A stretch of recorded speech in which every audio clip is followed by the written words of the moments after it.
Hello there and welcome to Secretum Histories, where curiosity settles in like an old friend, and the distant past feels just close enough to touch without ever startling your sense of calm. Tonight, we're going to drift into one of humanity's oldest stories, one whispered across deserts, carved in stone that has outlived empires, and retold by civilizations that never imagined their voices would reach a future like ours. It's the story of gods who ruled in golden crowns and starlit headdresses, gods who stepped across the Nile as if it were a familiar road, gods who watched over Egypt for so long that their names became part of the world's memory. But tonight, we're going to wonder what it all might mean if those gods were not simply born of myth. What if the figures who shaped the oldest kingdom on earth were the descendants of something far older, far stranger, far more ancient than Egypt itself? What if the Egyptian gods were heirs to celestial beings, beings who once walked beneath Sumer's skies, beings the ancient world called the Anunnaki? Before we begin, I'd love to know where you're listening from. A quiet room, a late-night walk, a warm bed waiting for sleep to find you. And what time is it right now in your corner of the world? It always amazes me how this little space brings so many people together, all arriving in the same moment even though our clocks insist they're very different. If you find this journey soothing or intriguing or just the right kind of backdrop to unwind after a long day, I'd be grateful if you'd give the video a like, maybe subscribe, or share it with someone who enjoys drifting into these calm explorations. It helps this gentle corner of storytelling reach others who might need a peaceful place to rest for a while. So settle in, let your shoulders loosen, let the day fade behind you, slowly, comfortably. Because once we step into this story, the sands of Egypt and the star myths of Sumer begin to intertwine in ways that feel both familiar and quietly astonishing. Somewhere between sunlight and starlight, memory and myth, the story of these gods begins to take shape. Egypt has always felt different from other ancient worlds, hasn't it? There's something about its temples and tombs that doesn't quite fit into a simple historical explanation. The scale, the precision, the unbroken devotion to gods who seemed impossibly wise, impossibly patient, impossibly powerful. Even the oldest Egyptians insisted they didn't build their civilization alone. They wrote of a time before kings, a time they called Zep Tepi, the first time, when divine beings walked alongside humanity. These weren't spirits or metaphors. They were described with the kind of detail one might use for a real person. They carried staffs, wore crowns, gave laws, taught skills, healed the sick, commanded storms, listened, argued, loved, and sometimes fought among themselves. And they left behind symbols that seemed to predate Egypt's own beginning. Symbols that look strangely similar to older stories from Sumer, Babylon, and the lands where the Anunnaki were honoured long before pyramids rose along the Nile. When people imagine gods, they usually think of something distant, unreachable, perched somewhere beyond the sky. But the Egyptian gods behave like a pantheon that remembers being human, or at least remembers being something close to it. They rule, but they also teach. They create, but they also build. They guide, but they also walk. Their myths feel almost like historical accounts told in the language of symbolism, as if someone took events that once happened and preserved them in a way that a young civilization could understand, one carved in images and stories rather than calculations or blueprints. And this is where the Anunnaki enter the picture. In the lands of Sumer, long before the Great Pyramid stood where the desert meets the river, people spoke of beings who descended from the sky. Not metaphorically, they meant it literally. The Anunnaki were described as knowledge bearers, bringers of law, architects of life, and rulers of early humanity. Their stories echo strangely through Egypt's oldest texts, even though Egypt and Sumer were far apart, and their cultures emerged in different landscapes. Yet the similarities persist, quiet but insistent. A god of wisdom who teaches writing, a god of storms who governs authority and judgment, a mother goddess who heals, nurtures and shapes life, a ruler who dies, is resurrected and becomes lord of the afterlife, a son who carries the sky in his name, a royal bloodline that originates not from earth, but from beings who came from above. Even the oldest Egyptian priesthood claimed that their gods did not originate in Egypt itself, but arrived from a distant, forgotten age. They said the first gods walked with kings, ruled over the land, and eventually passed their power to human rulers when the world changed. And all of this makes you wonder whether the myth is pointing to something that predates Egypt, something older than the sands, older than the Nile, older even than the earliest memories of writing or stone carving. Perhaps something carried from another civilization, perhaps something carried from the Anunnaki. The idea of lineage among gods is not new. Many mythologies trace ancestry, divine families, and bloodlines of power. But with Egypt and Sumer, the pattern becomes more striking. The star symbolism, the winged discs, the emphasis on knowledge passed down from beings who arrived from above or below, depending on the version. The descriptions of gods who appear human yet possess abilities, lifespans and understanding far beyond anything human. The way some gods come across as rulers, while others resemble engineers or scientists. The way temples were not just places of worship, but repositories of knowledge, medicine, astronomy, mathematics, and technology.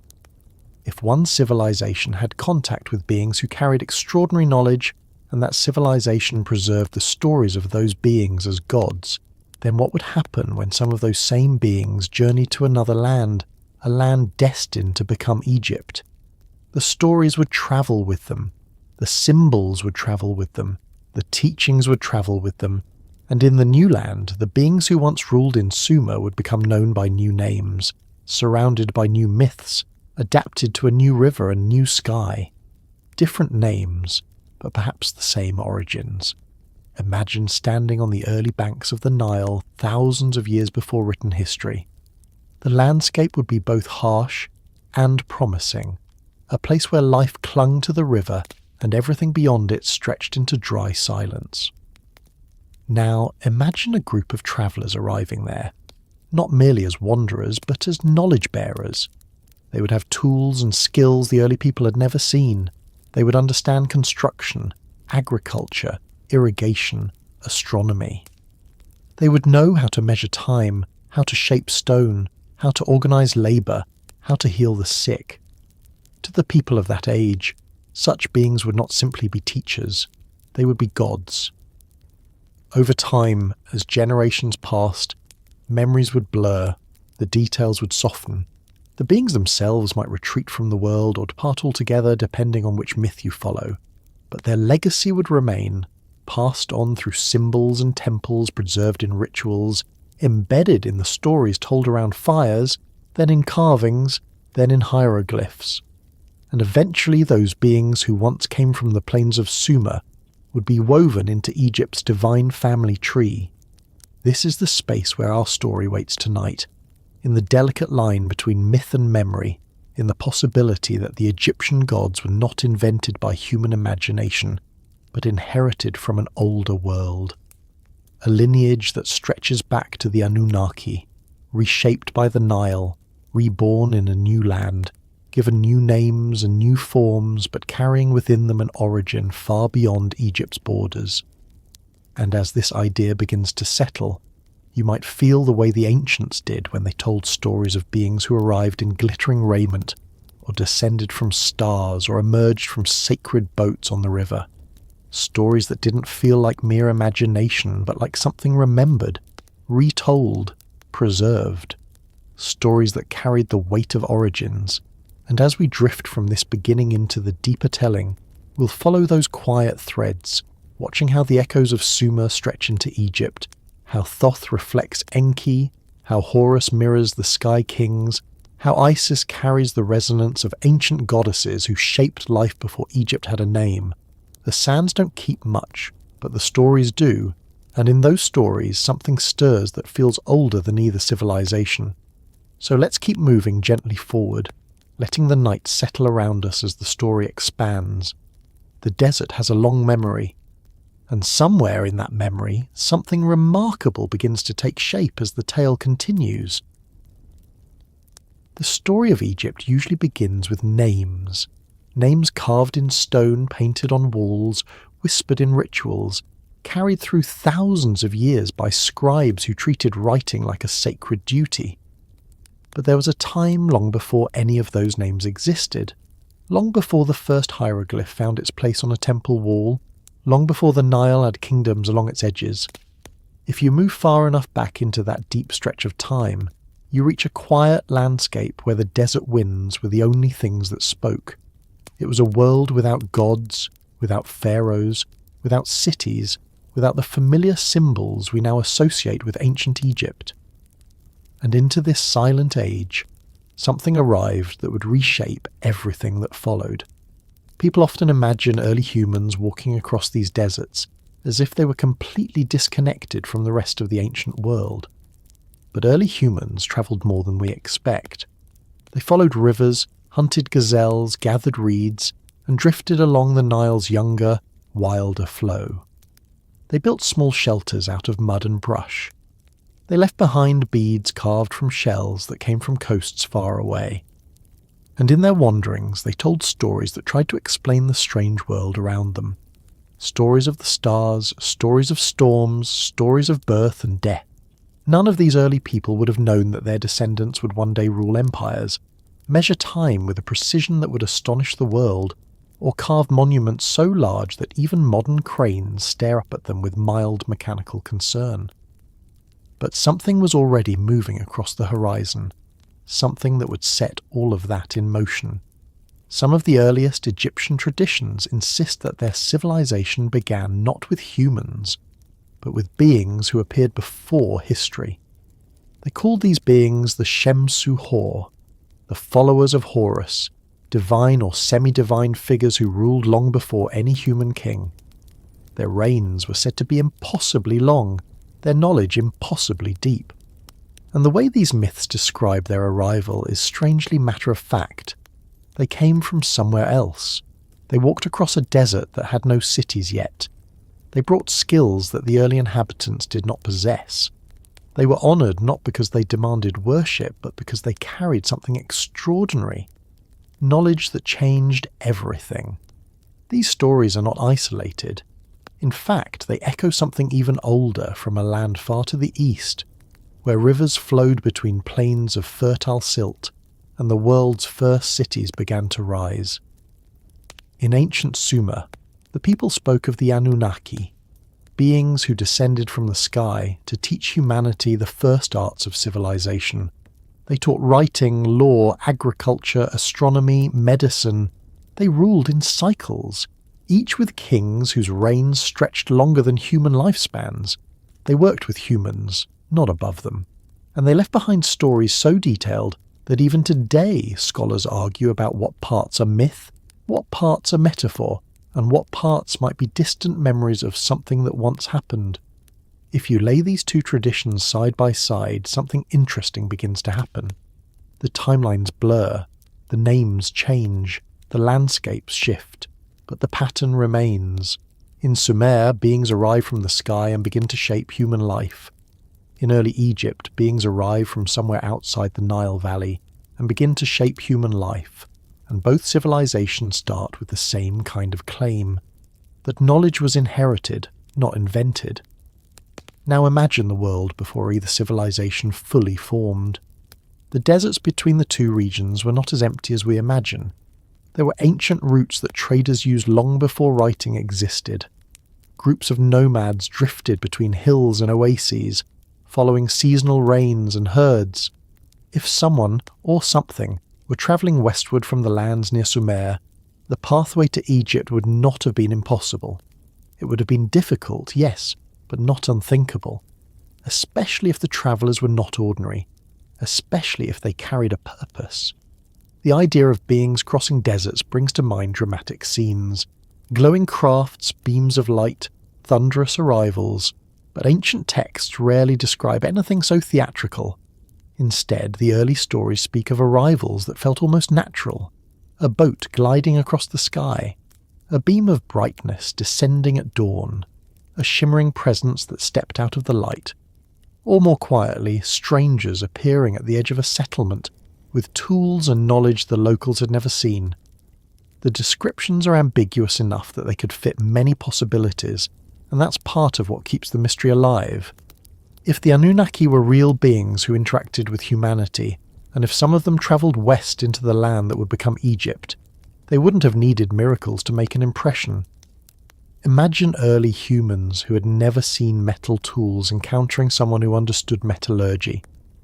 Imagine people who farmed by instinct encountering someone who knew irrigation, crop rotation, or how to read the stars to predict seasons. Imagine a small group of wanderers whose very presence suggested a level of knowledge far beyond anything the local tribes had seen. To the early Egyptians, such beings would have seemed supernatural simply because their abilities exceeded anything familiar. But what makes the connection even more intriguing is that the earliest Egyptian myths do not describe their first gods as intangible spirits. They describe them as physical beings with bodies, families, territories, and responsibilities. They walked, they spoke, they travelled from one region to another, they sailed in boats, they built structures, they taught humans to farm, weave, heal, and govern. These are not the behaviours of ethereal forces. These are the behaviours of beings who lived among people, at least for a time. If these beings were descendants of the Anunnaki, as the idea we're exploring tonight suggests, then the desert crossing would not have been a single event. It would have been a migration, perhaps over generations, a lineage carrying the memory of a distant origin, a family or group who were distinct enough to be remembered as gods, not because they were immortal, but because they were unlike anything the early inhabitants had seen. Their abilities, longevity, and a knowledge would have set them apart. Their technological skills would have felt like magic. Their understanding of the stars would have seemed divine. Picture them walking beneath a vast sky, stars shimmering overhead, the desert winds shifting across ancient dunes. They carry objects that the early humans wouldn't have had words for. They wear garments woven with patterns that have symbolic meaning from their former homeland. They speak a language with roots in a distant region. And as they move westward, the stories move with them. Stories of the sky, stories of the deep past, stories of beings who shaped life itself. These stories would become the seeds of Egyptian mythology long before anyone carved a falcon-headed god into stone.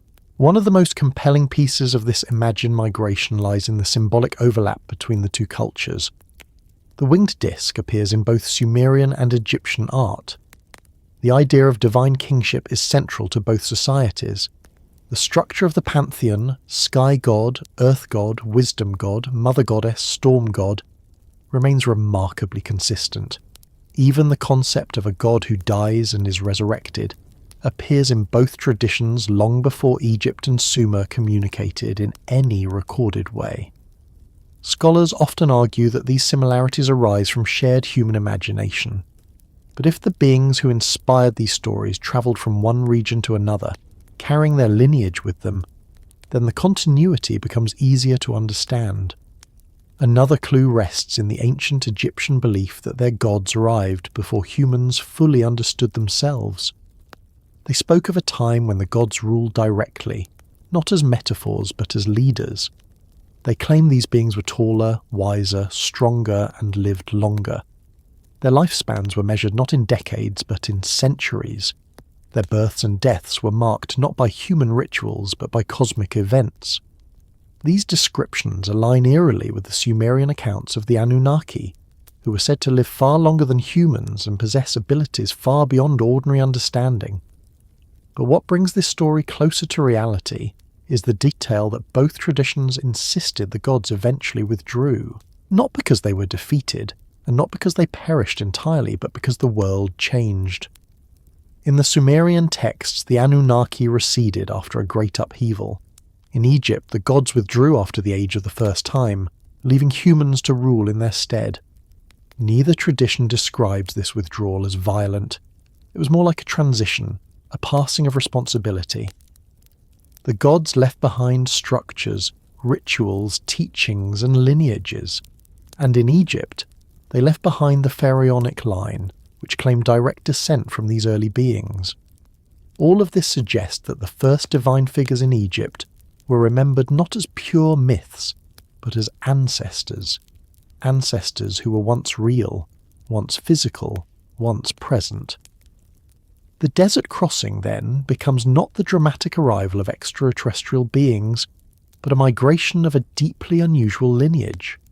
A group of sky-connected individuals who carried within them the last echoes of a civilization that predated Egypt. A lineage that blended with early humans until the descendants became the gods of Egypt's mythology. Their stories preserved but transformed. Their origins remembered through symbols rather than literal accounts.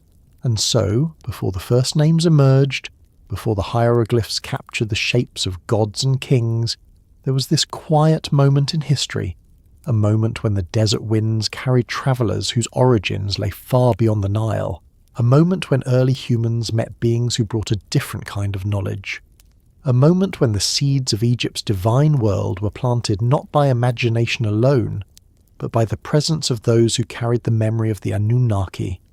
As the story continues, the quiet arrival of these sky-connected beings will begin to take shape in new ways.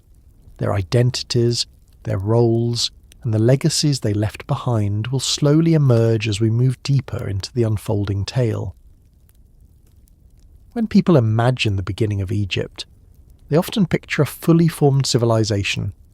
Pyramids gleaming in the sun, temples filled with incense, priests in linen walking through halls lined with hieroglyphs. But the real beginning happened long before any of that existed. It unfolded quietly, in a land that still hadn't decided what it would become. The Nile was younger then, wilder, less predictable. Its waters wandered across the valley in wide arcs, leaving behind pockets of life and long stretches of barren silence. The people who lived there built small homes from reeds and mud, hunted antelope along the riverbanks, and tried to understand a land that seemed both generous and unforgiving. And into this early world something arrived that would reshape everything that followed. The stories that survive describe an arrival that didn't look like a battle or an invasion. It wasn't a sudden burst of light or an overwhelming display of power. The earliest traditions speak of it in calm, measured tones, as though the people were trying to capture something that didn't fit into ordinary human experience.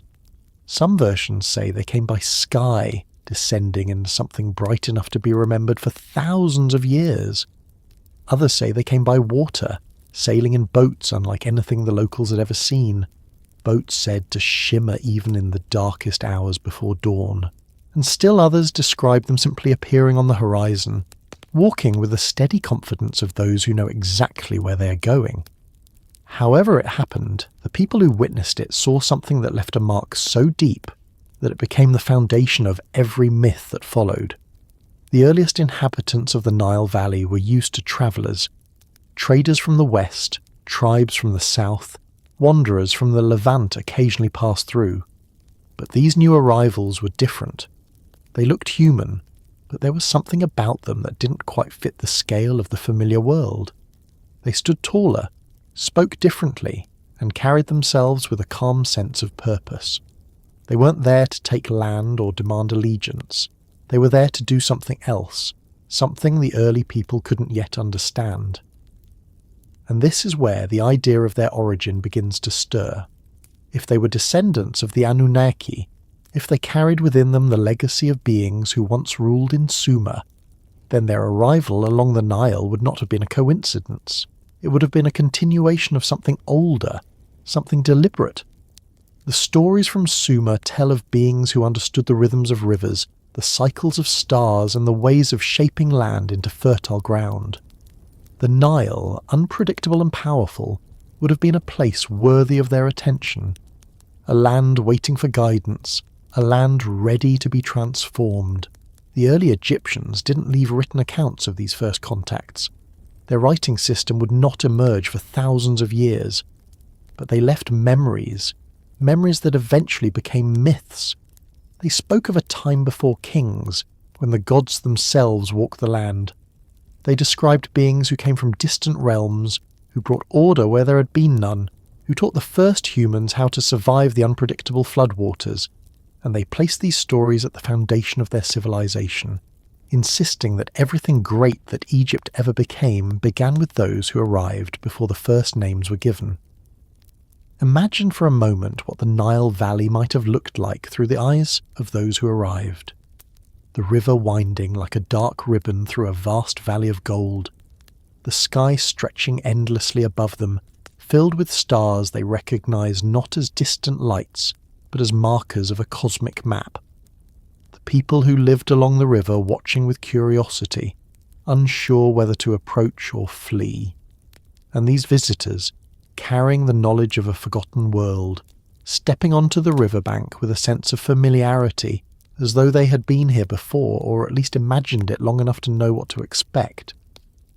The descriptions that come from the earliest myths paint these beings as calm and precise. They observed before they acted. They learned the patterns of the river. They watched the herds. They studied the soil. And when the time came, they began to teach. They showed the early people how to predict the floods by reading the stars, how to plant crops in organized rows instead of scattering seeds, how to shape canals that guided water rather than fighting against it. None of these skills would have seemed miraculous to them. But to the early humans who received this knowledge, they were nothing short of life-changing. This is where the footprints begin to take shape. Not literal prints in the sand, though those surely existed, but the footprints left in memory, culture, and tradition. Egypt's earliest agricultural practices appear suddenly, with precision that surprises scholars even today. Their irrigation systems, though simple compared to later advancements, reflect an understanding that seems to leap ahead of what the archaeology suggests was possible at the time. Their early celestial observations are startlingly accurate for a people who had not yet developed writing. These jumps in knowledge are often explained as the natural evolution of human intelligence, but they could also be the result of something else, contact with those who carried knowledge refined in another land. If the newcomers were descendants of the Anunnaki, they would have inherited not only skills but a tradition of teaching. In Sumerian stories, the Anunnaki are described not as distant rulers but as guides. They teach humans how to build cities, how to measure time, how to heal illnesses. They hold councils, make decisions, and work alongside humanity rather than above it. This same pattern appears in early Egyptian tradition, where the gods are depicted as rulers, yes, but also as teachers. Thoth shows humans how to write. Osiris teaches agriculture. Isis teaches healing. These are not metaphors. They are roles, preserved in memory because they were once real. One of the most intriguing aspects of the arrival stories is how the early Egyptians described the newcomers' relationship with the land. They didn't simply appear and dominate. They integrated. They chose specific places to settle, often near natural rock outcrops or elevated ground that would later become sacred sites. Some of the earliest temple locations coincide with geological features that stand out as if they were chosen with intention. These places later became centres of religious life, not because early humans randomly picked them, but because someone long before them had already recognised their significance. And then there is the matter of the cities. Egypt didn't begin with a single city like Sumer did. It began with a scattering of settlements, each with its own character, its own favoured deity, its own rituals. This pattern makes sense if the arrivals did not come as a single group, but as several groups, each settling in a different region along the Nile. Over time, these regions developed distinct identities, influenced by the beings who lived among them. Later, when writing emerged, these identities were expressed as the gods of those regions: Hathor in the west, Horus in the north, Osiris in the valley, Thoth in the east. And behind each of these divine figures may have been a leader or teacher whose memory was preserved in myth. The idea of footprints from a distant realm becomes clearer when you consider how the earliest Egyptians described the bodies of their gods. They didn't picture them as amorphous or mystical. They pictured them in human form, but with features that set them apart. Unusual height, unique proportions, elongated skulls in some depictions, eyes shaped in ways that seem distinct from typical human representation. These stylizations became standardized over time, but their origins might have come from real individuals who looked just different enough to be remembered. And then there is the matter of lifespan. The earliest king lists of Egypt include rulers who supposedly lived for hundreds of years. Scholars often dismiss these numbers as symbolic, but the same kind of extended lifespans appear in Sumerian king lists with similar consistency. This parallel suggests a shared memory of beings whose lives stretched far beyond human limits. If the beings who arrived at the Nile were part of the same lineage that once ruled in Sumer, their longevity would not have seemed strange to them. It would have been normal, even expected. To the early humans observing it, however, it would have been a mark of divinity. As the arrival settled along the river, the people who lived there began to absorb their presence into their daily lives. They built small structures at the places where the newcomers taught them. They offered food as gestures of gratitude. They began to create stories that attempted to explain who these beings were and why they had come. Over generations, these stories grew into mythologies, and the real individuals behind them slowly transformed into the gods we now recognize. The Nile itself became part of this transformation. The beings who settled along it were said to understand the river in ways no one else could. They predicted its floods, guided its waters, and shaped the early calendar around its rhythms. They carried tools or instruments that could measure things the early people didn't have names for. To the locals, these abilities seemed divine. To the newcomers, they were simply skills, inherited from a lineage that had once worked with far more complex systems in another land. And so the arrival beneath the Nile becomes not a moment of conquest, but a meeting of worlds. One world ancient and wandering, rich in memory but distant from its origins. The other young and searching, eager for guidance but unaware of what it was about to become. Their meeting created a spark that would shape the future of Egypt for thousands of years. As the story continues, those who arrived will begin to take on clearer identities. Their roles will crystallize, their teachings will deepen, and their presence will begin to merge with the land itself in ways that still echo through temples, myths, and the stones that watch over the desert. The deeper you go into the old stories, the more they start to sound like pieces of a larger history scattered across distant lands. Egypt kept its own memories, carved in stone and whispered through rituals, but Sumer preserved something older. Lists of beings who ruled before men, accounts of families whose relationships shaped the world, and myths that read less like pure legend and more like fragments of something once lived. And among these Sumerian figures, two names rise again and again, standing at the core of creation narratives, power struggles, and ancient councils.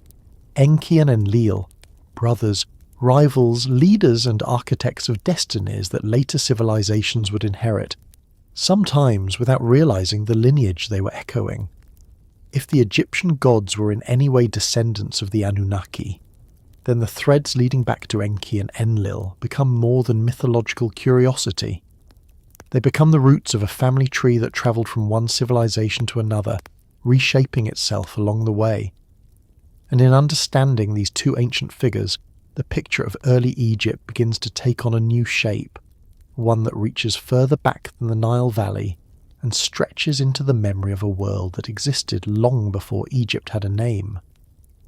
Enki, in the Sumerian tradition, was the keeper of wisdom, the guardian of knowledge, the engineer of creation, and the one who understood how to work with water, life, and the hidden mechanisms of the world. He was not merely a god of rivers or craftsmanship. He was described as a scientist, an inventor, a healer, a mediator, and a caretaker of humans. The stories paint him as compassionate, curious, and endlessly patient, as someone who solved problems through ingenuity rather than brute force. If he had descendants, they would have inherited intellect, adaptability, and a calm presence that could make even chaotic environments yield to order. Enlil was different. Where Enki worked through understanding, Enlil ruled through authority. He was the god of wind, air, storms, kingship, and command. His domain was leadership, decisive, structured, sometimes harsh. The Sumerians described him as the one who set destinies, assigned roles, enforced structure, and maintained order across the cosmos. If Enki was the engineer, Enlil was the ruler. If Enki guided with wisdom, Enlil guided with power. His descendants would have inherited the qualities of leadership, law, structure, and the weight of responsibility. These two figures represented two sides of the same lineage: knowledge and authority, creativity and order. And it's in this duality that the seeds of Egyptian divine bloodlines begin to take shape. Because later, in Egypt, two godly lineages emerge that mirror this exact dynamic, one defined by wisdom, writing, and hidden knowledge, the other defined by kingship, rulership, and celestial authority.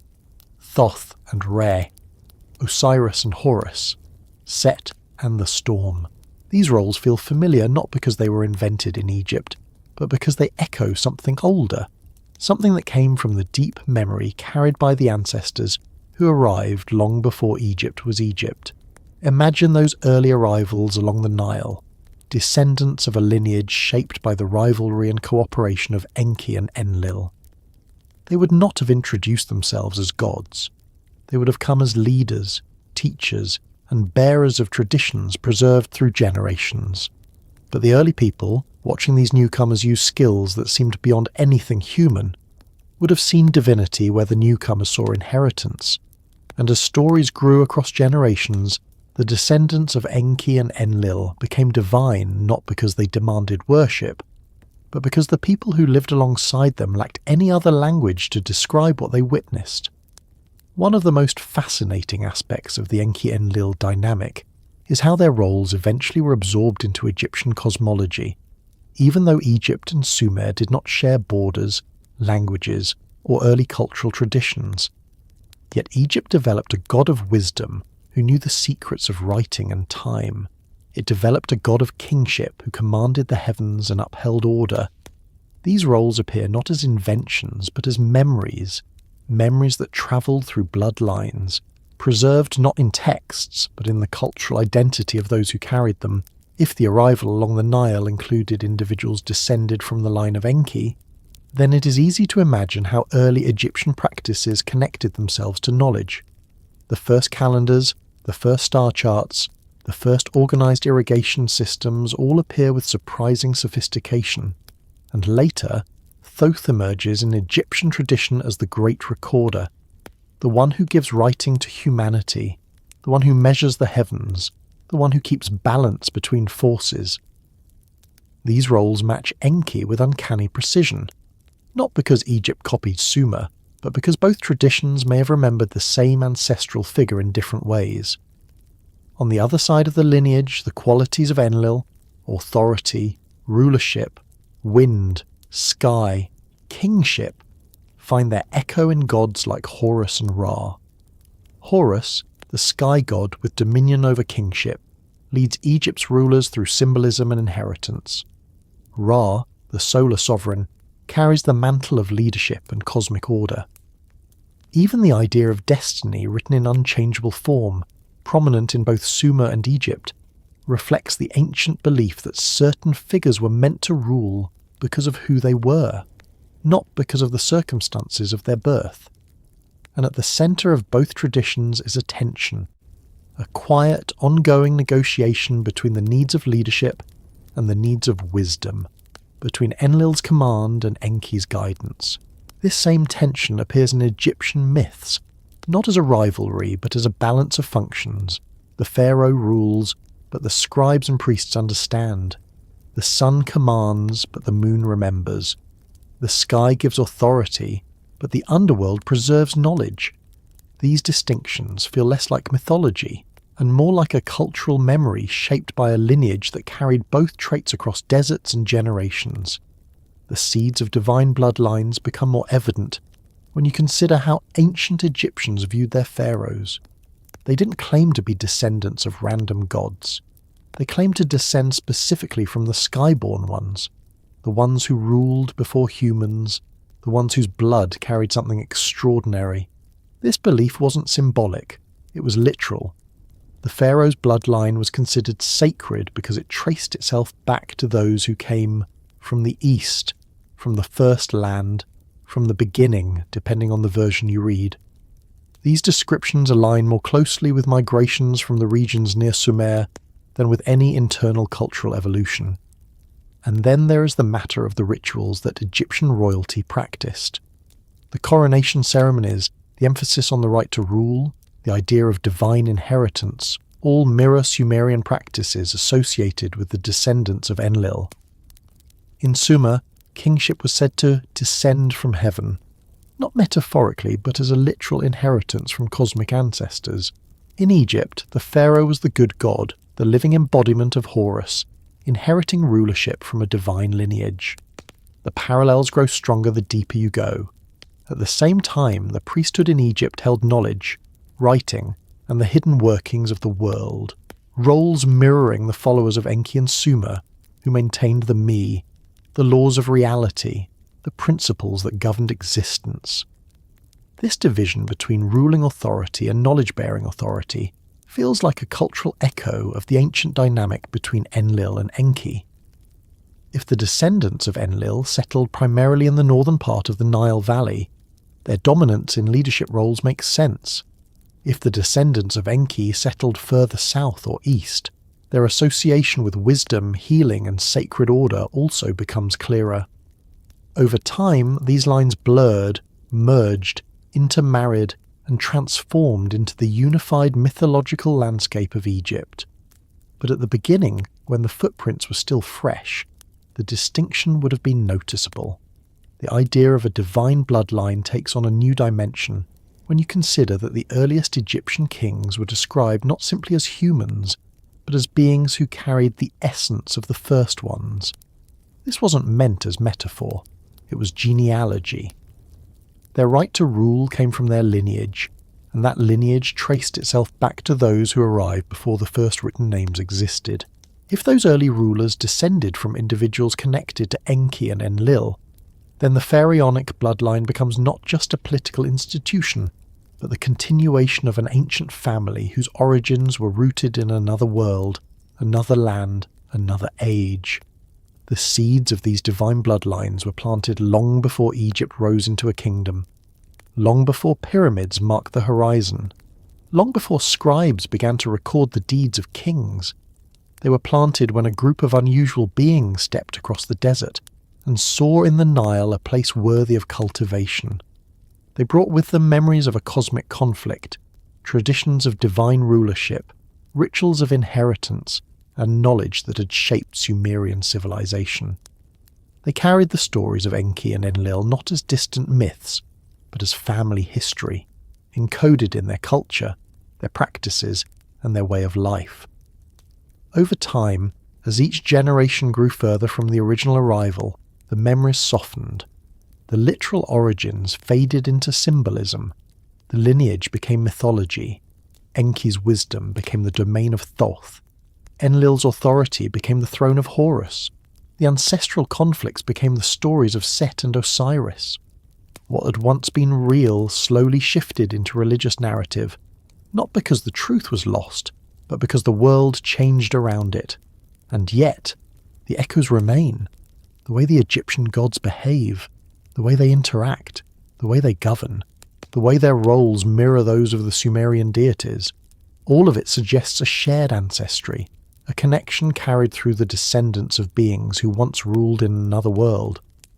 As the story continues, the figures who carried these lineages into Egypt will begin to take clearer shape. Their names will emerge, their roles will intertwine with the land, and the transformation from wandering sky beings to foundational gods will become sharper as the narrative unfolds into the next part. If the earliest beings who walked along the Nile carried the lineage of Enki and Enlil, then the figure who best reflects that inheritance in Egypt is the one the ancients called Jehuti, the Greeks later called Thoth, and the oldest myths described in ways that feel strikingly familiar when compared with Sumer's stories of Enki. Thoth is one of those figures who seems to stand slightly outside the rest of the Egyptian pantheon, watching everything with a quiet attention, intervening at key moments, recording events as if they mattered not just to Egypt but to the greater world itself.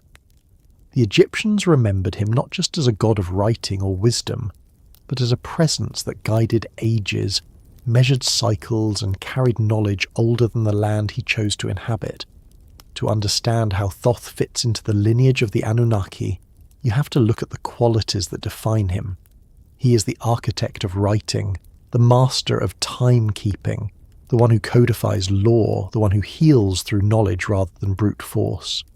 These roles align not with the storm-bearing Enlil, but with Enki, the engineer, the healer, the inventor, the patient mediator who guided humanity through problem after problem in the earlier Sumerian accounts. When the Egyptians said Thoth remembered the world into order, they were echoing something ancient, something that had already been said about Enki thousands of years earlier, that he brought knowledge to life and made chaos understandable. But Thoth did not arrive in Egypt as a deity carved in stone or painted in vibrant colours. The earliest manifestations of his presence come from a time before writing existed, before temples stood, before priests recited hymns. His earlier stories are not written. They're preserved as impressions in the culture itself, ways of measuring days, ways of counting seasons, ways of marking the flood of the Nile, ways of recognizing patterns in the stars. These did not emerge gradually, the way cultural knowledge tends to accumulate. They appeared relatively suddenly, like pieces of a system carried intact from someplace older. Thoth was remembered as the one who taught humanity how to write, but writing itself emerges in Egypt with surprising maturity. The first hieroglyphs are not clumsy attempts at communication. They're structured, intentional, and organized.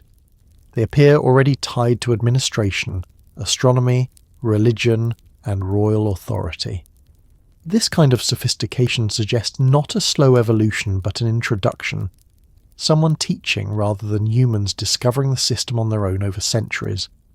The Egyptians attributed that leap to Thoth because they remembered that someone arrived before them who already knew how to write, who already understood the symbolic relationship between language and thought. If the beings who came from Sumer carried with them the traditions of the Anunnaki, then Thoth's presence in early Egypt becomes easier to understand. A descendant of Enki, a lineage steeped in knowledge, calculation, healing, water management, and the ordering of natural cycles, would have brought with him the skills that early Egypt later attributed to its divine scribe. These weren't inventions of the Nile Valley. They were inheritances carried across deserts by individuals who had lived in a culture where knowledge was a sacred duty, and information was considered the foundation of civilization. The Egyptians described Thoth as appearing in the beginning, not as a creator in the dramatic sense, but as the one who organized the world after it was created. He was the adjuster, the measurer, the one who saw what existed and gave it structure. In Sumerian stories, Enki played the same role, shaping, arranging, refining. Where other gods acted with impulse or force, Enki acted with understanding. Where other gods demanded obedience, Enki offered tools. These traits carried directly into the stories of Thoth, who was remembered not as a ruler but as a guide, a recorder, a teacher. What makes the connection even stronger is that both Enki and Thoth are associated with water, not just physically but symbolically. Enki's primary dwelling was the Abzu, the great freshwater abyss beneath the earth, the source of life and wisdom. Thoth, too, was associated with the primordial waters. Some Egyptian texts describe him emerging from the infinite waters of Nun, carrying the first breath of order. The symbolism is nearly identical. Knowledge rising from the deep. In both traditions, the keeper of wisdom is tied to water as a metaphor for potential, depth, and hidden truth. It is within these parallels that the idea of Thoth as a descendant of Enki begins to make sense. He did not arrive as a myth. He arrived as a memory, a being whose presence shaped the early Nile Valley before stories fully formed, a teacher whose influence persisted even after his lineage blended into the people of the region, and a figure whose knowledge was so distinct that later generations could only explain it by placing him among the gods. The earliest depictions of Thoth show him as a figure who stands slightly apart from the others. He judges between gods. He mediates disputes. He guides the souls of the dead. He measures the heart. He stands beside Ra not as a subordinate but as a trusted advisor. In Sumer, Enki occupied the same position. When conflicts erupted among the Anunnaki, Enki was the one who resolved them. When decisions needed reason rather than force, Enki intervened. When chaos threatened humanity, Enki stepped in to fix what others had broken. These are not parallel mythological roles. They're the roles of someone whose lineage carried the tradition of being the one who remembered, the one who solved problems, the one who kept the universe functioning. Egypt's priesthood, too, was heavily shaped by Thoth's influence. They became the keepers of records, guardians of astronomy, and mediators between the mundane and the divine. Their role mirrors the Sumerian scribes who worked under the authority of Enki, preserving knowledge that rulers needed to maintain order. These parallels are not coincidences. They reflect a cultural inheritance carried by those who arrived long before the pyramids. One of the most fascinating clues linking Thoth to a much older tradition is his association with the moon. In Egypt, the moon was not just a celestial object, it was a timekeeper, a measurer of cycles, a regulator of festivals, agriculture and ritual. Thoth's connection to the moon gave him authority over the calendar, and with it, over the structure of civilization. In Sumer, Enki was also linked to time, not through the moon, but through the systems that measured the movements of the heavens. He understood celestial cycles because he and his lineage brought with them knowledge that predated the earliest human observations. When the Egyptians began constructing temples aligned with specific stars, their precision was remarkable. Structures like the Temple of Thoth at Hermopolis were built with astronomical accuracy that suggests more than trial and error. It suggests a system carried from elsewhere. If Thoth brought with him an inherited understanding of celestial mathematics, then the rapid development of Egyptian star law becomes far easier to explain. Thoth's reputation as the inventor of writing also deserves closer attention. Writing in Egypt emerged fully functional, capable of recording complex ideas. This is unusual. Most writing systems start with simple marks, tallies, trade records, rudimentary symbols. Egypt's earliest inscriptions show hieroglyphs that already express grammar, syntax, and cultural meaning. Such a system does not emerge by accident. It emerges from the mind of someone who already knows how writing works. If Thoth, or the individuals who later inspired the stories of Thoth, came from a culture where writing already existed, then Egypt's sudden leap makes sense.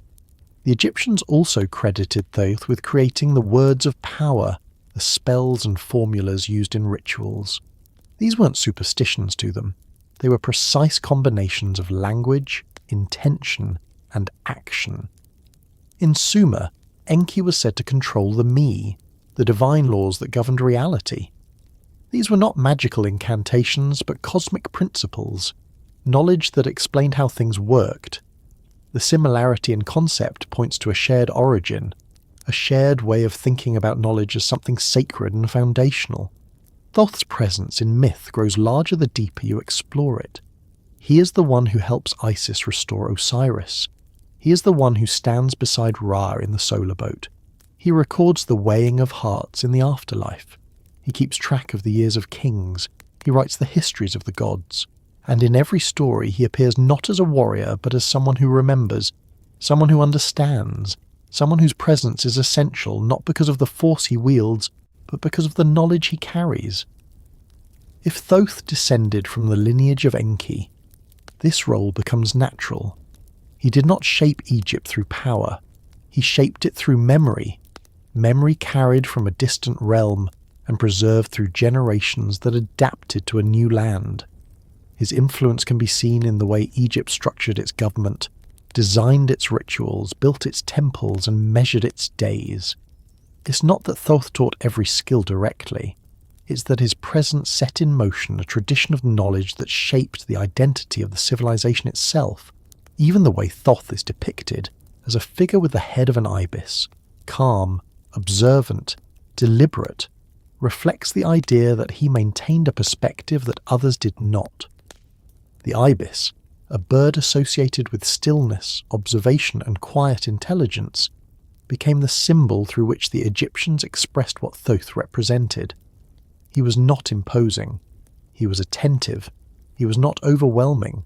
He was precise. These were qualities associated with those who had inherited the traditions of Enki, traditions that valued understanding above dominance. The more you follow Thoth's trail, the more it becomes clear that he is a bridge between worlds, a being whose identity carries echoes of the deep past, shaped by a lineage that existed long before the Nile Valley rose into civilization. He stands at the intersection of memory and creation.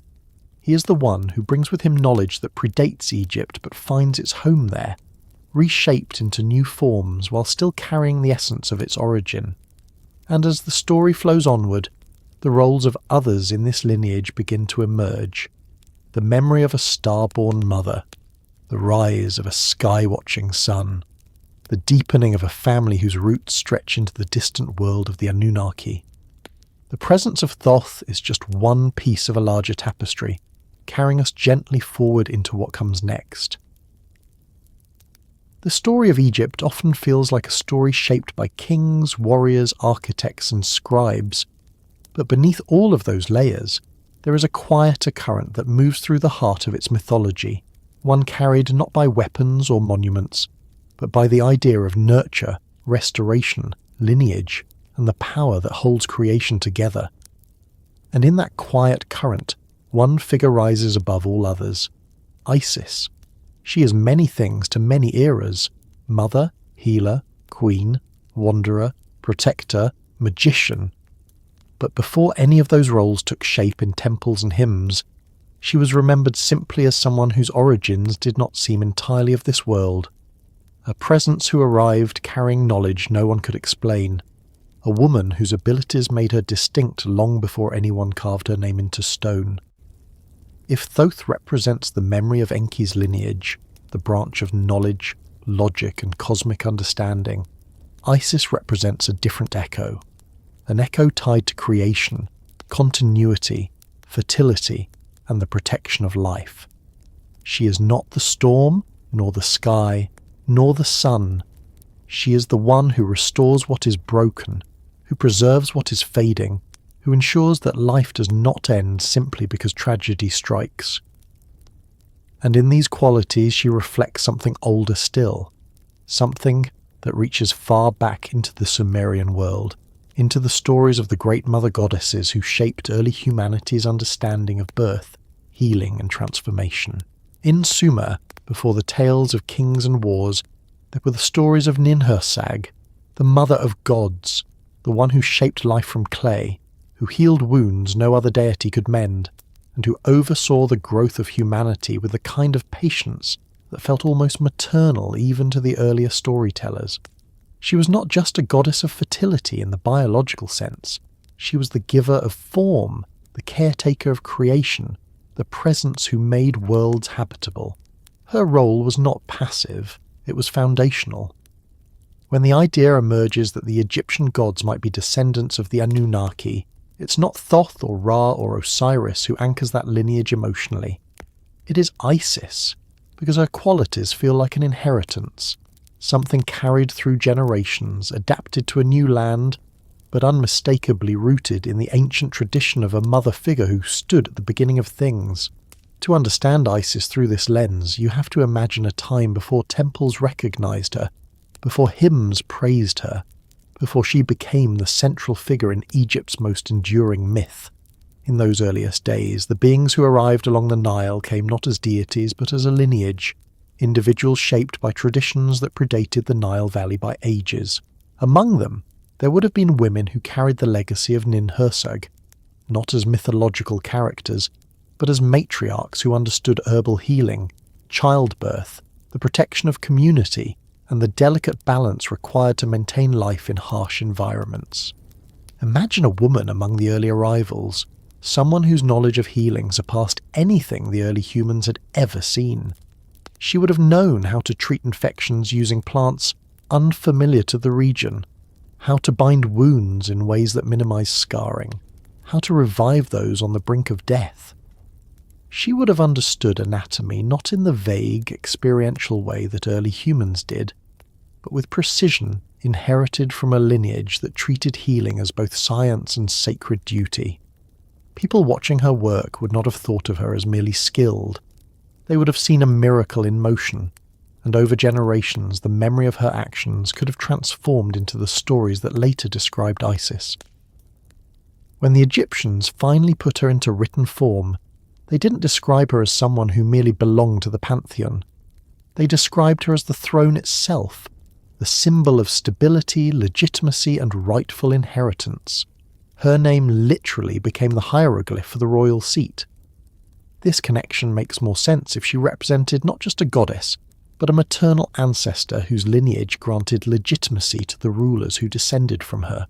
If the early pharaohs traced their ancestry back to beings who came before human kings, then the memory of the mother who anchored that lineage would naturally evolve into the goddess who legitimizes kingship. Isis wasn't simply a divine mother, she was the ancestral mother, perhaps remembered through stories of matriarchs who carried the genetic and cultural inheritance of an ancient world. The qualities attributed to Isis are remarkably consistent. She heals, she restores, she protects, she safeguards the vulnerable. She knows secrets that even other gods do not. She uses knowledge to preserve life rather than dominate it. These traits echo Nin-Hursag so closely that some scholars, working purely from mythological comparison, not alternative history, have noted the resemblance without even considering a genealogical theory. If the lineage of life-shaping women from Sumer migrated westward, their deeds could easily have become the foundation for Egypt's most beloved goddess. But Isis is not merely a healer. She's also the figure who navigates grief, loss, and the thin line between life and death. Her restoration of Osiris after his dismemberment is often portrayed as a myth about resurrection. But beneath the symbolism lie echoes of something older, perhaps even a memory of a time when knowledge of the body allowed injuries that seemed fatal to appear reversible. If the early arrivals carried medical knowledge far beyond that of the local people, then stories of their healing abilities would have grown into legends of restoring life, stitching together what was broken and performing feats indistinguishable from resurrection in the eyes of those who witnessed them. Isis's determination to restore Osiris, travelling the land to gather his scattered parts, using knowledge and ritual to bring him back, reflects an emphasis on healing that is not magical in origin but procedural. The underlying structure of the story resembles the work of someone methodically attempting to save a life. Over time, the literal might have become metaphorical, the procedure became ritual, the healing became resurrection, and the healer became a goddess whose power was rooted not in imagination but in memory. There is another dimension to Isis that suggests an ancient inheritance. She is consistently depicted as knowledgeable in matters that other gods either misunderstand or ignore. She knows Ra's secret name in later myths, a symbol of knowing the fundamental truth of creation. In a culture where names were not just labels but keys to understanding essence, knowing a god's secret name meant possessing knowledge of the universe at a foundational level. This idea echoes the Sumerian concept of the me, divine laws or principles that governed reality. These principles were guarded by Enki, but Nin-Hursag understood them well enough to shape life itself. Isis's mastery of hidden knowledge resembles this ancient tradition, not as coincidence, but as a continuation of a lineage that valued knowledge as the force behind creation. Her role in childbirth further connects her to the Sumerian mother goddess. In Egypt, women prayed to Isis for safe births. Priests invoked her name during healing rituals. Midwives considered her the protector of mothers and infants. These traditions reflect a memory of someone whose lineage included real healers, women who carried ancient medical techniques far more advanced than what the early Nile communities possessed. When such knowledge entered a society where maternal mortality was high and childbirth was dangerous, the woman who brought safety and predictability into that experience would naturally become remembered as divine. Even Isis's iconography hints at origins older than Egypt. Her headdress, a throne, a solar disk, cow horns, does not appear all at once. It evolves over time, drawing from symbols that predate formal Egyptian religion. Some of these symbols resemble motifs found in earlier Near Eastern cultures tied to mother goddesses. If the ancestors of Isis's line carried imagery from their original homeland, those memories could have blended into local symbols until the final form became the Isis we recognize today, an amalgamation of ancestral memory and Egyptian identity. Her relationship with Osiris also suggests something inherited. Osiris is often interpreted as a vegetation god, a symbol of cycles, renewal, and rulership. But beneath that he feels like a memory of a leader, someone who brought order, agriculture, and legal structure to early communities. If Osiris reflects a descendant of Enlil's line, a leader, a ruler, then Isis and Osiris might represent the merging of two ancient lineages, a maternal lineage of knowledge and healing with a paternal lineage of rulership and authority. Their union would have produced a bloodline that held both knowledge and power, a bloodline that the early Egyptian kings claimed as their own. This idea helps explain why Isis became the mother of Horus, the god associated with kingship itself. If Horus represents the political inheritance of Enlil's line, Isis represents the knowledge inheritance of Enki's line. Their child, then, becomes the fusion of two ancient traditions. The ruler, whose authority is legitimate not only because of lineage, but because of the balance of wisdom and power. As Isis's worship spread across Egypt, her role expanded. She was the mother who protected the throne. She was the healer who knew the secrets of life. She was the protector of magic, though that word in ancient terms referred not to sorcery but to knowledge, specific, applied, inherited knowledge. She was the wanderer who searched for answers. She was the presence who understood that the universe did not require strength alone, but continuity, restoration, and care. And it was this understanding that made her one of the most beloved figures in Egyptian religion. She didn't represent fear, punishment, or unattainable perfection. She represented the ability to endure, to heal, to rebuild. These traits resonated deeply with millions of people through millennia, not because they were grand or distant, but because they were intimately human. If the earliest arrivals along the Nile carried with them memories of a mother goddess, whose influence reached into the very creation of humanity, then Isis became the vessel through which that memory survived. A real ancestor transformed into the symbolic embodiment of everything that nurtures civilization. Her influence didn't remain confined to Egypt. As centuries passed, her worship spread across the Mediterranean. She became a figure of devotion in Greece, Rome, and beyond. Sailors prayed to her, mothers invoked her, emperors built temples to her, and through all of that she continued to be remembered as someone who offered protection, healing, and guidance, traits that hint at a lineage whose origins might lie beyond the borders of Egypt and deep in the memory of the first teachers humanity ever knew. As the story continues, the presence of Isis will begin to merge naturally into the figure of her son, a sky-watching ruler whose lineage blends the wisdom of one world with the authority of another. And so, the path gently leads onward. Gently. Horus is often introduced in Egyptian stories as the falcon-headed god, the vigilant ruler of the sky whose eyes see everything above the land, the river, and the horizon. But long before he appeared in art as a falcon, or was honoured as the divine protector of kingship, he was remembered as something far simpler and more human, a child of an extraordinary lineage, a child whose ancestry carried within it the mergers of two ancient worlds, a child whose very existence became the bridge between wisdom and authority, between healing and command, between the mother who preserved life and the father who governed it. And as Egypt began to understand its place beneath the sky, Horus came to embody something larger than a single region or a single myth. He became the memory of a celestial heritage, a lineage that had travelled across deserts and ages before finding its form along the Nile. To understand Horus, you have to return to the world in which he first emerged, a world shaped by the presence of individuals whose knowledge and lifespans felt foreign to the early inhabitants, a world where the memory of their origins slowly transformed into the myths we now recognise. Isis carried the healing knowledge, the memory of creation, the maternal tradition inherited from ancient goddesses whose roots reached back into the earlier stories of humanity.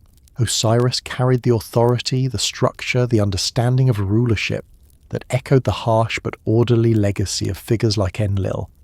When their lineages joined, the result was not just a child, it was the symbol of a new beginning.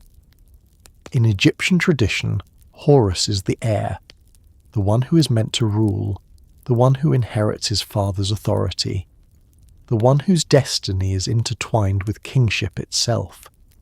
But in the oldest versions of the story, Horus is more than a ruler. He is a watchman.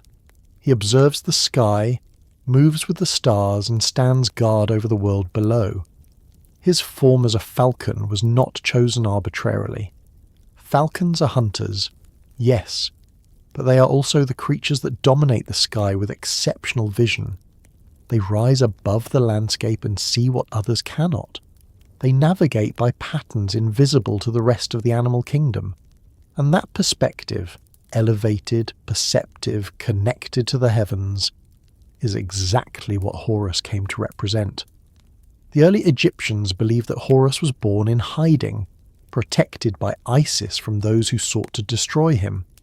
They told stories of her fleeing to marshlands, of nursing him in secret, of shielding him from danger. These stories reflect real challenges that might have faced early leaders whose birth threatened existing power structures. If the early arrivals along the Nile carried with them a tradition of rulership inherited from ancient cosmic ancestors, then the birth of a child destined to unite their knowledge and authority would have been an event of immense importance. Protecting such a child would not have been a symbolic gesture. It would have been a necessity. Horus's early life in myth mirrors the early life of many heirs threatened by rival factions. Later, Egyptian texts remember Set as the antagonist who sought to eliminate Horus, but in the earliest layers of the tradition, the conflict feels like more than mythological drama. It resembles a memory of real tension that may have existed within the first groups of arrivals, tension between those who inherited the legacy of Enlil's rulership and those whose natures were more aligned with wilder, less structured forces. Over generations, the memory of this conflict became personified in Set, the embodiment of chaos, disorder, and unpredictability. Horus, in contrast, embodied stability, continuity, and rightful inheritance. What stands out most in Horus's story is not the battles or the confrontations, but the way he grows into his role. He does not rule simply because he wants to. He rules because he is the one who carries a lineage designed for leadership, an ancestry that blends the wisdom of his mother and the authority of his father. When the Egyptians later built temples dedicated to Horus, they didn't focus on conquest. They emphasized protection, oversight, and harmony. Horus became the symbol of the ruler who sees everything beneath the sky, who remains vigilant against threats, and who maintains a connection to the celestial realm. If the earliest rulers of Egypt descended from beings whose origins lay somewhere beyond the Nile Valley, then Horus would have been remembered as the peak of that inheritance. The child who carried within him the blended traits that the early people had come to associate with the divine. His eyes, associated with the sun and the moon, were more than symbolic. They represented the idea that rulers derived their legitimacy from the heavens, that their authority was not simply human but cosmic. The Eye of Horus, one of the most recognizable symbols in all of ancient history, reflects this idea. It is a symbol of protection, healing, restoration, mathematics, vision, and cosmic order. The design is not arbitrary. It follows geometric proportions tied to fractional mathematics that appear fully developed in early Egypt. Scholars marvel at the precision of these fractions, which correspond to sensory functions: the smell, the touch, the hearing, the taste, the sight. It is a system so exact that some researchers believe it reflects a knowledge far more advanced than the era that produced it. If the lineage of Thoth brought with it advanced knowledge of measurement, calculation, and symbolic writing, and the lineage of Osiris brought with it the understanding of leadership and cosmic balance, then Horus represents the union of these two traditions. The Eye of Horus becomes not just a symbol of myth, but a mathematical relic of an inherited system of thought, one that traces back to the same legacy that shaped Sumerian understanding of the universe. Horus's connection to the sky is even more telling. The Egyptians watched the heavens carefully. They tracked the rising of stars, the movement of planets, the cycles of the sun and moon. They aligned their temples with stellar coordinates that remain accurate even today. At the centre of this celestial observation was the star Sirius, associated with Isis, and the constellation that rose before it, one that they believed represented Horus. They did not view Horus as merely a symbol of the sky. They viewed him as a presence whose lineage was tied to celestial phenomena, someone whose ancestry connected directly to the world above. If the early arrivals carried star knowledge inherited from a civilization that had studied the heavens long before Egypt existed, then the reverence for Horus as the Sky Watcher becomes an inherited memory. The people saw in him the traits of ancestors who had used the stars not for navigation alone, but as part of a deeper cosmology. Horus's gaze, always directed toward the heavens, was not metaphorical. It was a continuation of a tradition in which leaders derived their understanding of time, seasons, and destiny from the patterns written across the sky. As he grows in Egyptian myth, Horus becomes more than a child protected by his mother. He becomes the symbol of righteous rulership. When he confronts Set to claim the throne, the conflict reflects more than the story of a divine succession. It mirrors the structure of ancient councils described in Sumerian texts, where disputes among the gods were settled through deliberation, trial, and judgment. In Egypt, the trial of Horus and Set was presided over by Thoth, a detail that strengthens the idea of an inherited tradition. Thoth, the memory keeper, acts as the arbiter. Horus, the rightful heir, presents his case. Set, the challenger, contests his claim, and Ra, representing the solar order, oversees the proceedings. This framework resembles the way the Anunnaki were said to have settled disputes in their own ancient narratives. It suggests that the earliest Egyptians did not create the idea of divine justice from nothing. They preserved it from the memories of those who had once lived in a world where councils determined the fates of leaders and civilizations. When Horus finally ascends to the throne, his rule represents the establishment of order not just in mythology, but in the real social memory of the early Egyptian people. He becomes the blueprint for the ideal ruler. Every pharaoh who came after him was considered an embodiment of Horus, not metaphorically, literally. The pharaoh was Horus in life and Osiris in death. This belief reflects a lineage-based understanding of leadership. The pharaoh did not simply inherit a political position, he inherited a cosmic role passed down through bloodlines that the Egyptians believed traced back to the gods who once walked the earth. If the ancient beings who arrived along the Nile are descendants who eventually became the ruling class, then the pharaoh's claim to divine ancestry is not symbolic at all. It is genealogical. Horus, as the child of Isis and Osiris, becomes the mythologized representation of the first generation born in Egypt from a lineage that originated elsewhere. This idea fits neatly into the archaeological observation that Egypt's earliest rulers appear suddenly, fully formed, without clear evolutionary predecessors to explain their authority. Horus's connection to kingship is further strengthened by the way he is depicted in royal regalia. The falcon perched above the pharaoh's head, the double crown representing the unification of Upper and Lower Egypt, the sceptres, the crook and flail, all of these symbols tie the ruler to a lineage believed to be older than the country itself. The earliest kings did not present themselves as warriors who took control by force. They presented themselves as inheritors of a sacred legacy. This legacy, carried down through the story of Horus, reflects the idea that their authority came not from conquest but from ancestry, an ancestry rooted in beings whose origins lay in a distant realm. Even the geography of Horus's worship hints at this inheritance. His earliest cult centres were located in places that align with routes that ancient migrants might have used when entering the Nile Valley. These regions later became centres of royal power, as if the early descendants of the skyborn lineage settled there and maintained their influence through the generations. The falcon shrines, the ancient forts, and the sacred hills associated with Horus all appear in locations that make sense for a group arriving from the east or northeast. As Horus grew from a child in danger to a leader in training to the rightful king, the Egyptians preserved every stage of his development in their myths. They remembered his battles, his trials, his education, his victories. But beneath all of these stories lies the memory of a lineage that carried the qualities of celestial beings: vision, authority, balance, order, and a connection to the heavens. These traits shaped not only Horus, but also the idea of kingship in Egypt. They influenced how the Egyptians viewed rulership, how they built their government, how they aligned their temples, and how they defined justice. Horus's legacy is not confined to mythology.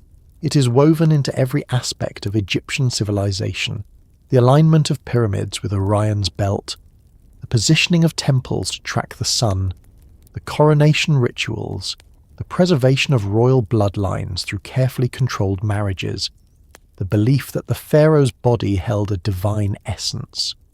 All of these practices reflect a worldview rooted in the idea that leadership was not merely a human responsibility, but a cosmic one. And at the centre of that worldview stands Horus, the Skywatcher, the heir, the embodiment of celestial lineage. He represents the merging of ancient bloodlines, the continuation of a tradition that began long before Egypt took its place on the banks of the Nile. His eyes look toward the heavens not because they symbolize vision, but because they remember a time when his ancestors measured their lives by the stars. As the story moves onward, the presence of Horus begins to blend with the figure of his father, Osiris, and the deeper mysteries surrounding his lineage. And through that connection, the tale will continue to unfold in the next part. Osiris enters Egyptian history as if he had always been there, a presence wrapped in layers of memory, reverence, sorrow, and quiet authority. By the time he appears in the earliest texts, he is already ancient, already mourned, already transformed into something more than a leader. But beneath the stories of resurrection, beneath the rituals that grew around his name, beneath the agricultural symbolism that later generations associated with him, there lies the impression of someone who once lived, once ruled, and once shaped the early people of the Nile in ways that became impossible to forget. When the idea arises that the Egyptian gods may have descended from the Anunnaki, Osiris stands at the centre of that theory like a pillar anchoring two worlds. He is not simply a god of the afterlife or the cycle of death and rebirth. He carries the traits of a king whose origins were not entirely local, a figure whose authority arrived with him, whose knowledge felt foreign to the people he encountered, and whose legacy outlasted the memory of his own physical existence. The earliest Egyptians did not describe Osiris as merely symbolic. They described him with the kind of reverence one gives to a historical ancestor. They spoke of him as a ruler who taught them agriculture, settlement, and law. They described him as someone who brought order where chaos had ruled. They recounted how he travelled through the land, guiding tribes that had once been scattered into something more unified. And they remembered his death not as a distant myth, but as a tragedy woven into the fabric of their identity. If the earliest arrivals along the Nile carried with them a lineage rooted in the figures of Enlil and Enki, then Osiris represents the aspect of that lineage centered on rulership, structure, and renewal. He resembles Enlil not in temperament alone, but in function, the one who organizes society, sets laws, stabilizes regions, and brings authority that feels inherited rather than self-created. Yet, Osiris is gentler than Enlil. He leads not by force, but by example, shaping the early Nile settlements through guidance rather than command. This blend of authority and kindness is part of what made him so beloved, and part of what allowed his memory to outlast the centuries that followed. To imagine Osiris as he might have been in life, you must picture a time before Egypt became a kingdom, before temples rose along the riverbank, before high priests defined the rituals that would come to honour him. In that early era, the people along the Nile lived in scattered communities, each with its own customs, its own leadership, its own way of interpreting the world. The river gave them life, but it also challenged them. Floods came without warning. Crops succeeded or failed, depending on forces they couldn't fully explain. And into this uncertain world came a figure who looked like them, yet not entirely. Someone who seemed to understand things they did not. Osiris, in the earliest memories, is remembered as a bringer of agriculture, a master of seeds and harvest cycles, someone who understood the relationship between the river's flood and the fertility of the soil. This knowledge did not develop overnight in the Nile Valley. The earliest farming practices in Egypt appear with a sudden sophistication that has puzzled scholars for decades. It is as though someone arrived with a complete system: crop rotation, field preparation, timing, and irrigation, already perfected, waiting only to be introduced. If Osiris descended from a lineage that had cultivated lands in the regions near Sumer long before Egypt existed, then his agricultural knowledge would make sense. He would have inherited not just the techniques, but the worldview that saw farming as the foundation of civilization. When he taught the early Nile communities these practices, they would have regarded him not just as a leader, but as a transformative presence, someone who changed the course of their lives. But Osiris brought more than agricultural skill. He brought law. The Egyptians remembered him as the one who established Ma'at, the principle of order that became the core of their civilization. Ma'at was not simply a moral code. It was the idea that the universe functioned according to balance, justice, and stability. In Sumer, the Anunnaki were said to have brought the Me, the divine principles that govern society.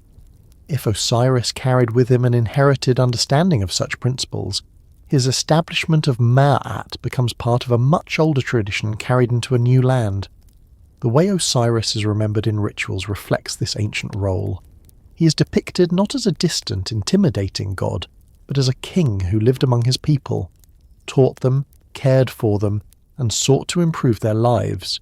His death is remembered as a turning point, not because it marked the end of his rule, but because it created the structure through which Egypt conceptualized life and eternity. His story became the template for understanding existence itself. One of the most compelling aspects of Osiris's memory is how personal it feels. The Egyptians mourned him not in the way one mourns a distant deity, but as one might mourn an ancestor whose loss changed the direction of their family. They told stories of his kindness, his wisdom, his ability to unify people who had once lived in discord. And they described the pain of his betrayal, how Set, his own brother, turned against him. In the early layers of the myth, the conflict between Osiris and Set resembles more than a symbolic struggle between order and chaos. It feels like a memory of internal conflict among the early arrivals. Two factions, two legacies, two ways of governing. Set represents the unpredictable, untamed, destructive aspect of leadership. Perhaps a branch of the original lineage whose understanding of power differed from Osiris's more balanced approach. The story of Set killing Osiris preserves not just a myth, but the memory of a real rivalry whose consequences reshaped the early Nile communities. Osiris's death is described with a detail that suggests it was more than mythological symbolism. His body was said to have been sealed in a container and set adrift. Later versions of the story describe it as being dismembered. These elements could reflect real events, preserved and reshaped by generations who remembered the tragedy, but softened its harshness through symbolism. Water burials were not unknown in ancient times, nor were conflicts that ended in mutilation. But the Egyptians didn't turn this into a tale of defeat. They turned it into a story of transformation. When Isis found Osiris and attempted to restore him, her actions reflect more than devotion. They reflect the skills of a healer who understood the body, who knew how to bind wounds and revive those on the brink of death. Isis's efforts, whether fully successful or not in historical reality, were remembered as transformative enough to create the foundation of Egyptian funeral rites. Embalming, mummification, preservation, these practices emerged not gradually but suddenly, inspired, according to the Egyptians, by Isis's attempt to save Osiris. If the earliest arrivals carried medical knowledge advanced beyond that of the local communities, then the first attempts at preservation might have seemed miraculous to those who observed them. Over time, the memory of such efforts could evolve into a story of resurrection. Osiris becoming the ruler of the afterlife becomes a way of saying that even in death, he continued to guide his people, continued to shape their understanding of existence, continued to influence the world he left behind. His transformation into the king of the underworld does not diminish his human qualities. If anything, it elevates them. The Egyptians believed that death was not an end but a continuation. Osiris's survival in another realm provided them with a model through which to understand their own journey after life. The idea that their beloved king had become the ruler of the next world was not frightening. It was comforting. It meant that the one who had guided them in life would continue to guide them after death. Osiris's connection to the underworld also reflects something older. In Sumerian tradition, Enki had influence over the deep places beneath the earth, the Absu. He was connected not to death, but to the realm beneath the surface of existence, a place of water, creation, and hidden knowledge. If Osiris inherited aspects of this tradition, then his role in the Egyptian afterlife becomes part of a larger pattern. He becomes the figure who transitions from life into the hidden realm, carrying with him the knowledge and authority needed to maintain order beyond the visible world. His green skin, often interpreted symbolically as a mark of fertility and renewal, could also reflect the way the Egyptians perceived him, as someone whose presence brought life to the land. Green was the colour of new growth, of the revived fields after the flood, of the cycle of rebirth that defined Egyptian understanding of nature. Osiris became the embodiment of this cycle, not because he was invented to represent it, but because his teachings had once caused the first true agricultural revolution in the region. The people remembered him as the bringer of life, and so they depicted him in the colour of renewal. The story of Osiris continues through his son, Horus, but his influence runs deeper than lineage. He becomes the foundation of kingship.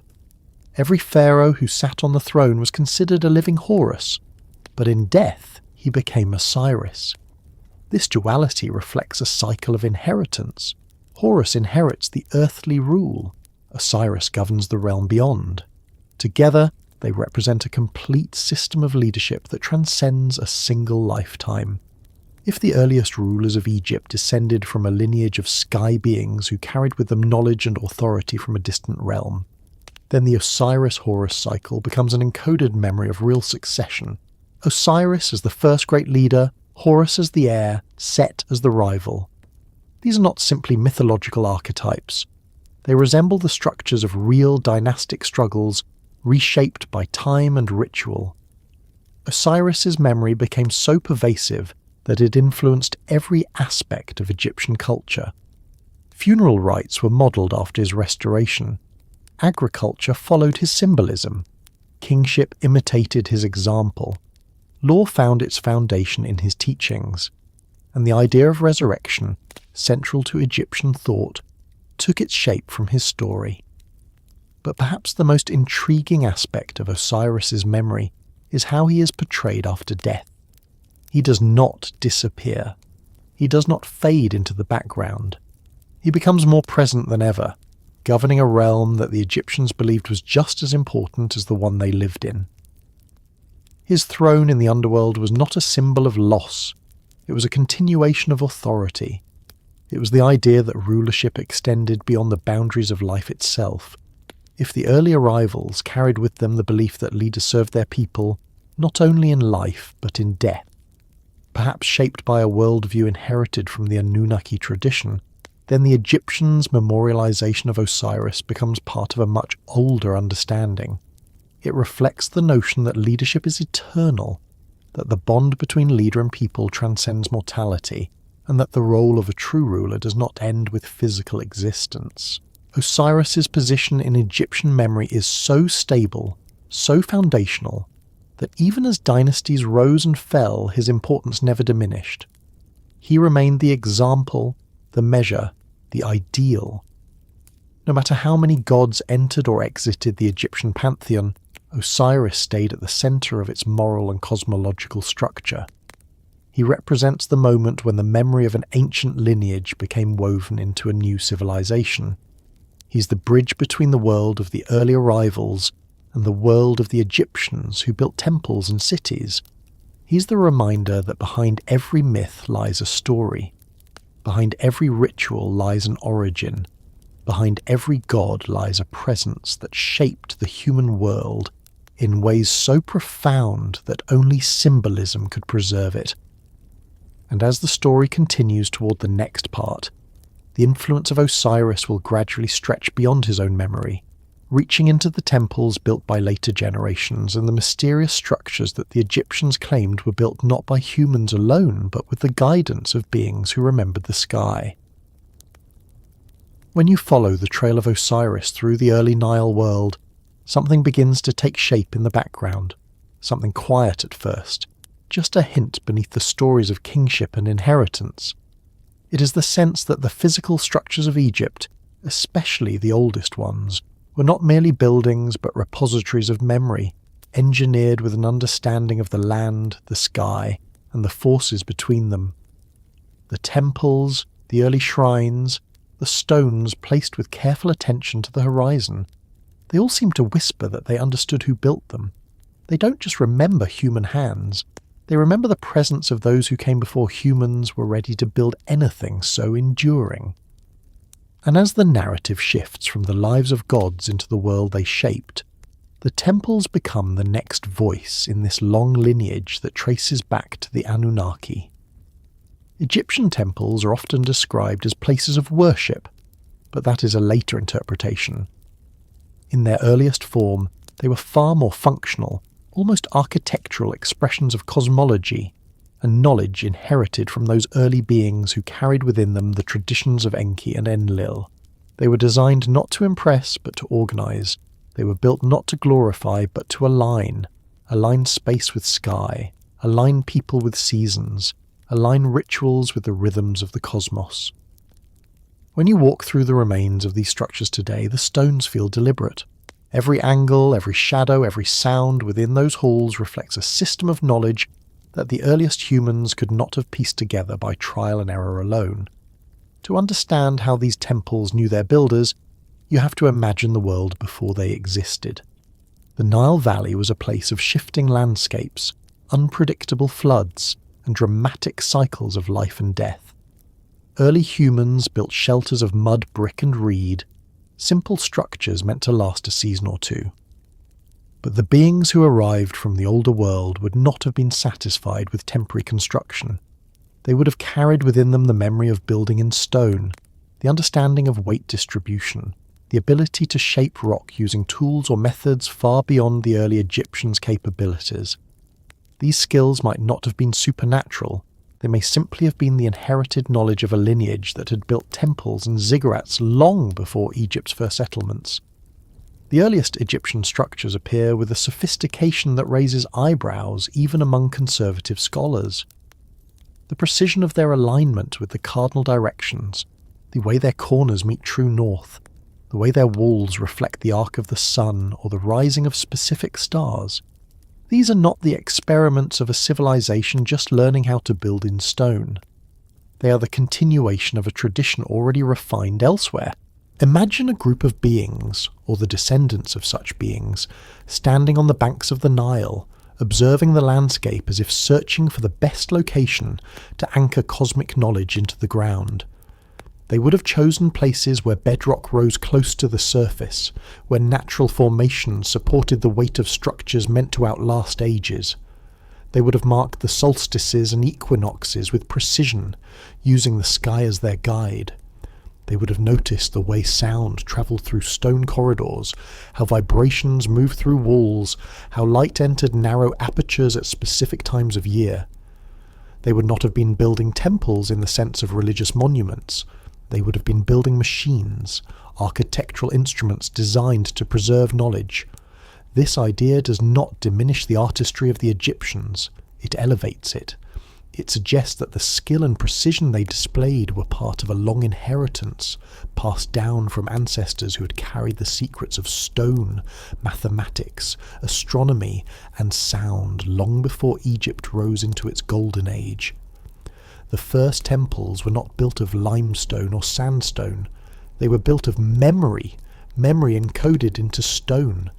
Temples like those at Abydos, Hierakonpolis, and Elephantine appear in the archaeological record with hints of an older world beneath them. The layers of construction suggest that the earliest phases were far more precise than later additions. This pattern appears throughout Egypt. The deeper you dig, the more refined the architecture becomes. Later dynasties often expanded upon or rebuilt older temples, but the earliest foundations reveal an understanding of stone that seems out of place for the era. It is as though the knowledge was clearest in the beginning, when the memory of the early arrivals was still fresh. At Abydos, the temple associated with Osiris rests atop foundations whose age is debated even today. Some of the oldest stones are placed with a precision that rivals the work at Giza. At Elephantine, the earliest shrines align with celestial markers that require a level of astronomical knowledge far beyond what the surrounding settlements would have needed for survival.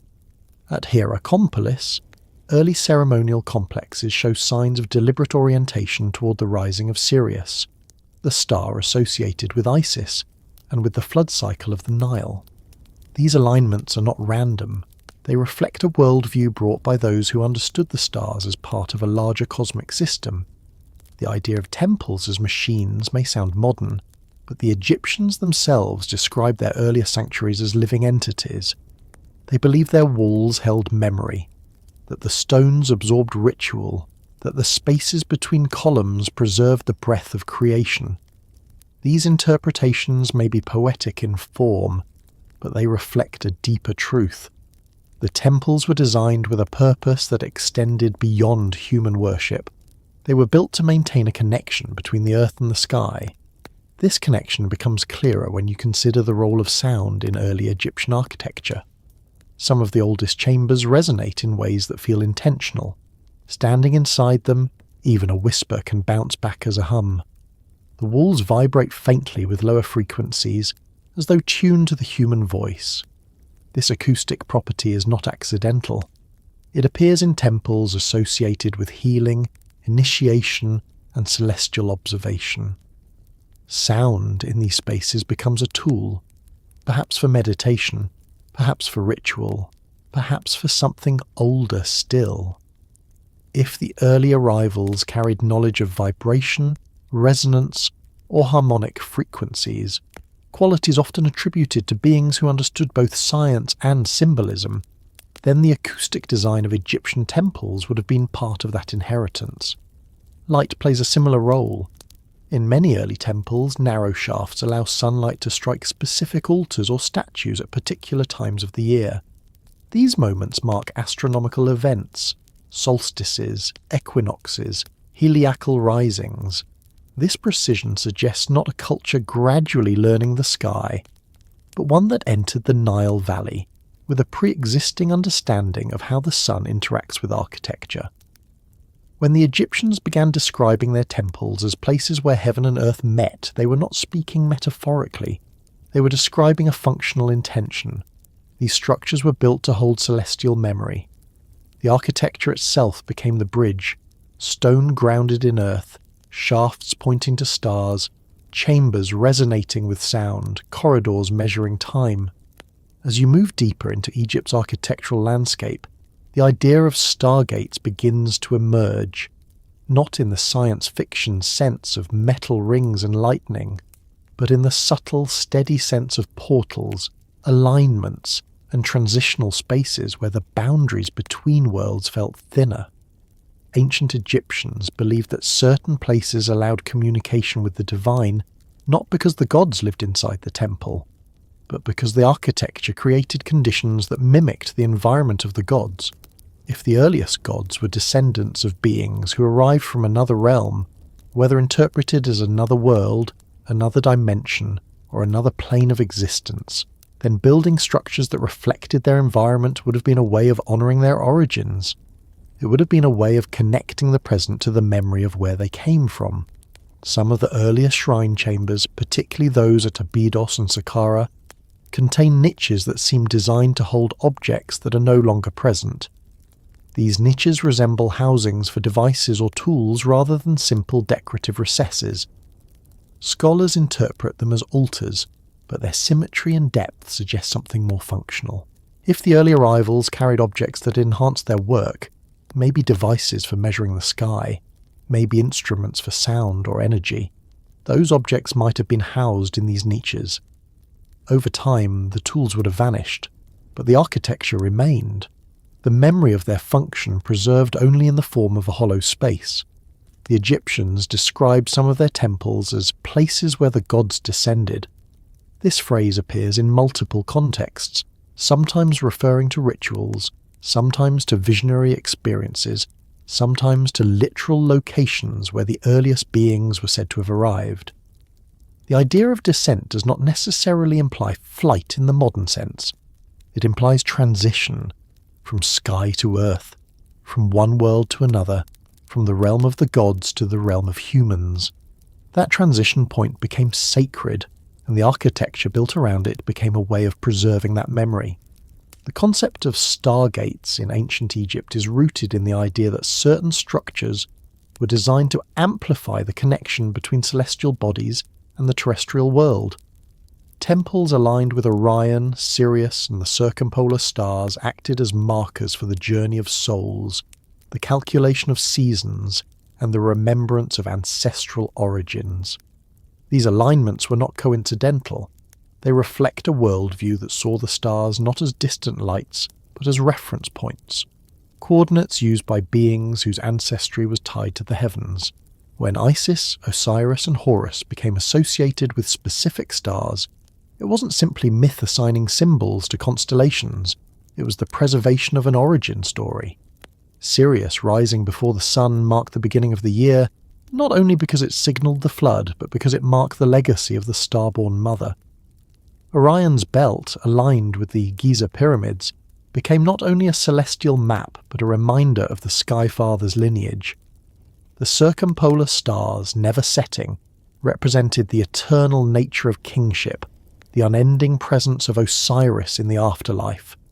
As the story moves through time, the temples themselves become storytellers. They preserve the ancient lineage through their stonework. They hold the memory of those who walked the Nile long before the pyramids. They reflect a knowledge that seems older than the civilization that built them. And they whisper, in their quiet way, that they were not simply created by humans learning through trial and error. They were designed by beings who remembered the sky. When people later described these structures as stargates, they were capturing something intuitive, something that existed long before the language of science or myth. They were describing places where knowledge from another world was anchored into the earth, where sound, light, and geometry merged into a single system that preserved the memory of beings whose origins lay beyond the Nile Valley. And so the story continues forward, carrying the influence of these ancient structures into the deeper mysteries of the next part, where the mathematics of the divine begins to emerge from the stones themselves. The story of Egypt changes its texture when the pharaoh enters the picture. Before kingship, the land is shaped by memory. by the lingering presence of beings who cross deserts, who watch the sky as if reading messages written just for them, who built structures that still hold secrets in their angles and shadows. But once the first pharaoh takes the throne, the story becomes something else entirely. It becomes a continuation, a thread connecting the earlier skyborn ancestors to the human rulers who would guide Egypt through centuries of flood, drought, abundance, conflict, prosperity, and decline. The pharaoh was not just a leader, he was the embodiment of inheritance, a walking reminder that the blood flowing through his veins connected him to a line older than Egypt itself. For the Egyptians, this understanding wasn't symbolic. They believed it with the same certainty that they believed the sun would rise each morning. The pharaoh wasn't divine because he wore a crown or because priests declared it so. He was divine because he carried within him the lineage of the gods, a lineage preserved carefully, guarded meticulously, protected through ritual and lineage and tradition. And the origins of that lineage trace back to the beings remembered as gods, not because of metaphor, but because of memory. Beings whose knowledge and lifespans seemed impossibly beyond what early humans knew. When the earliest kings appear in Egypt's archaeological record, they don't rise gradually from village chiefs or tribal leaders.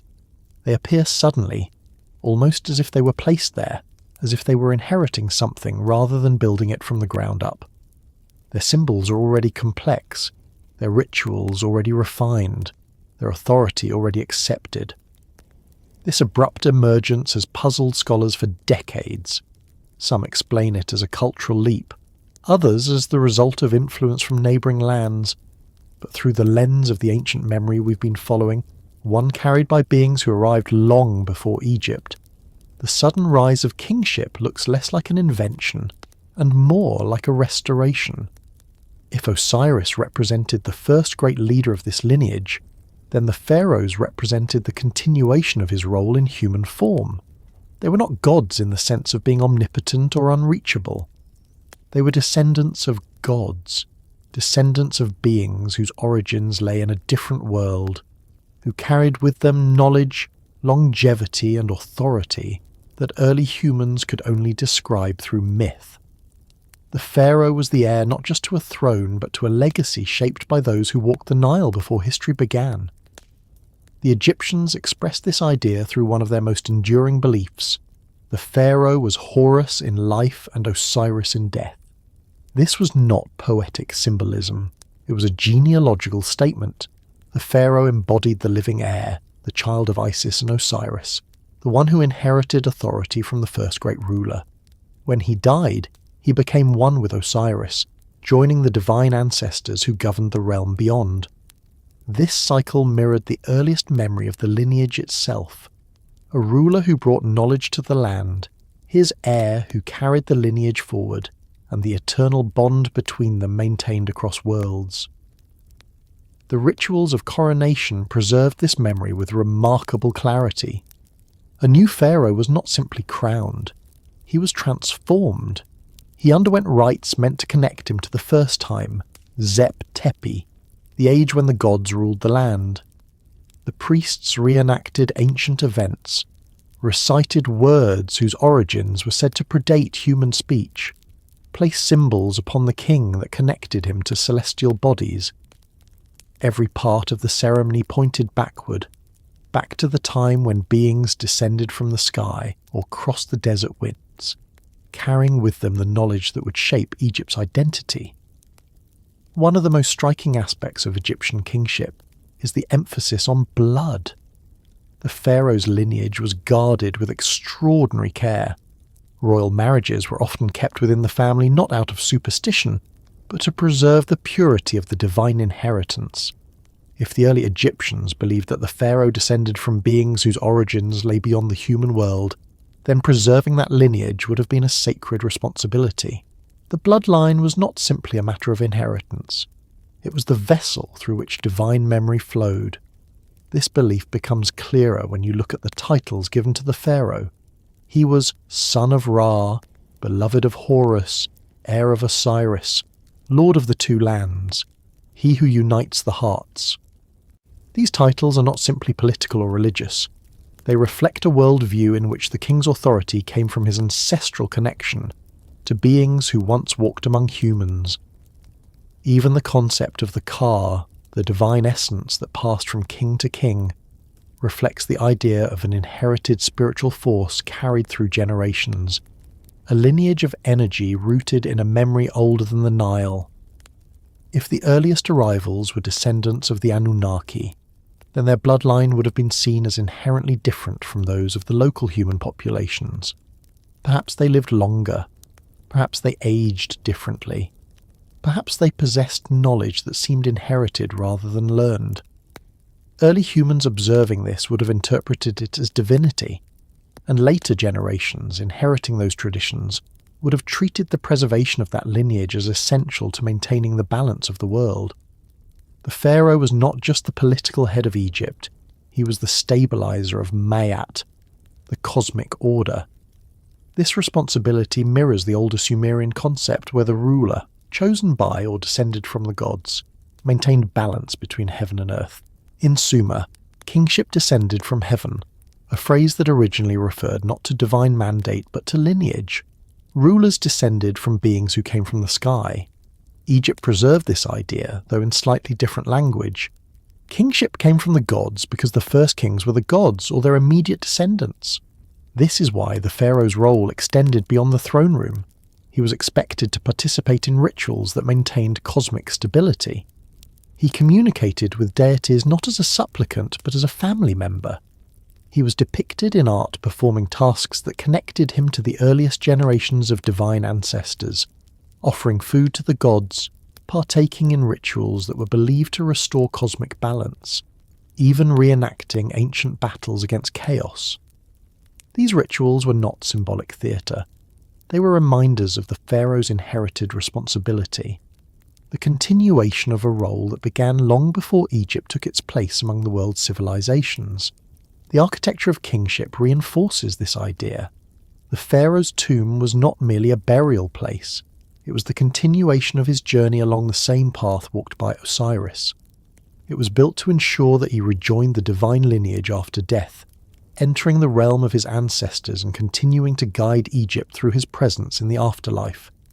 The pyramid, the mastaba, the valley tomb, all reflect a belief that the king's death was not an ending but a transformation, and these structures were often aligned with stars associated with the first gods.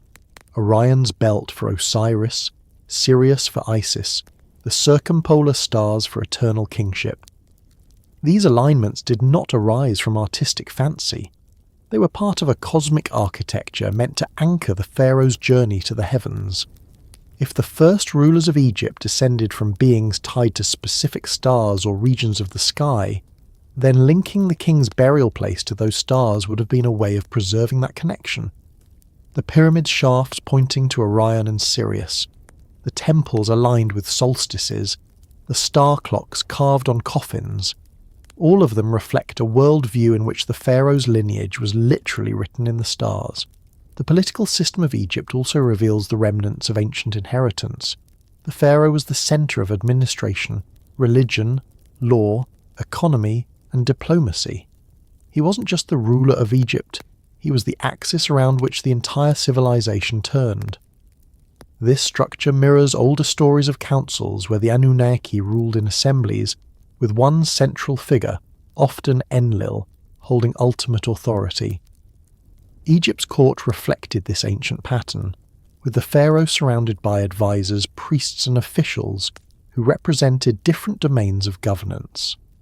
The careful way successions were handled further reflects the preservation of lineage. When a pharaoh died unexpectedly or without an heir, the crisis was not political alone, it was cosmic. The absence of a rightful heir represented a break in the connection to the divine ancestors. Egypt responded to these moments with rituals meant to restore balance, sometimes adopting a new heir, sometimes marrying lineages that preserved the ancestral blood, sometimes invoking ancient symbols to legitimize a successor. Every step was designed to ensure that the pharaoh's lineage remained connected to its origin. This reverence for bloodline also influenced the way Egypt recorded history. Kings listed their ancestors not merely for political legitimacy, but to preserve the genealogical thread connecting them to the gods. The Palermo stone, the Turin king list, temple inscriptions, they all trace the lineage back to the first divine rulers, the followers of Horus, the Shemsu Hor. These early rulers were remembered as beings whose reigns lasted centuries, whose presence shaped the land, and whose lineage eventually led to the first human kings. If the earliest arrivals carried within them the lifespans and knowledge of beings whose origins were not human, then stories of rulers who lived for hundreds of years may have been faint memories of real individuals. Over time, these memories transformed into the mythical reigns of the divine kings. But beneath the symbolism lies the echo of something older, something inherited, preserved, and encoded into the very structure of kingship. The Egyptians believed the pharaoh carried two bodies. One was physical, the other was eternal, the body that carried the divine lineage. When he died, the physical body returned to the earth, but the eternal body continued among the gods. This belief aligns with the notion that the pharaoh's lineage was not purely biological, but energetic. Something inherited, something that carried memory, something that connected generations across time. Even the daily rituals performed in temples reflected this continuity. Statues of gods were awakened, fed, bathed, and adorned. Not because the gods needed such care, but because the pharaoh, through these actions, maintained the connection to his divine lineage. Every ritual reaffirmed the bond between the living ruler and the ancestors who came from the stars, the sky, or the deep past. When you look at the entire system of Egyptian kingship, from the coronation rituals to the royal titles, from the tomb architecture to the myth of Horus and Osiris, it becomes clear that the pharaoh was never meant to be seen as an ordinary human. He was the living heir of a lineage that the Egyptians believed came before humanity, before writing, before temples, before Egypt itself. His right to rule was not granted by conquest or popularity. It was inherited through blood, memory, and the continuation of a cosmic story that began long before the Nile Valley became a cradle of civilization. And as this lineage continues to unfold in the next part of the story, the focus shifts back to the stones and stars themselves, the structures that preserved not only the memory of the gods, but the mathematics that defined their world. When you follow the lineage of the pharaohs far enough back, past the kings, past the semi-divine rulers, past the earliest ancestors remembered in temple inscriptions, you eventually arrive in a landscape where Egypt's memory fades into something older, something quieter, something written not on the banks of the Nile but in clay tablets buried under centuries of dust. And it is there, in the ancient stories of Sumer, that the echoes begin to grow louder. Egypt preserved its origins in myth and ritual. Sumer preserved them in stories and records. And when you place these two worlds side by side, a pattern emerges that feels too precise to ignore. A pattern of narratives that mirror one another, not because one copied the other, but because both preserved different angles of the same ancient memory. For most of history, Egypt and Sumer have been treated as separate civilizations, connected only through the broad strokes of Near Eastern development. But when you read their oldest stories closely, those written long before trade routes connected the regions, long before cultural blending muddied the boundaries, you begin to see reflections that suggest shared ancestry, not shared through migration alone, though that may have played a role, shared through something deeper, something inherited from a lineage that both cultures trace back to beings who were remembered as gods because no other word made sense.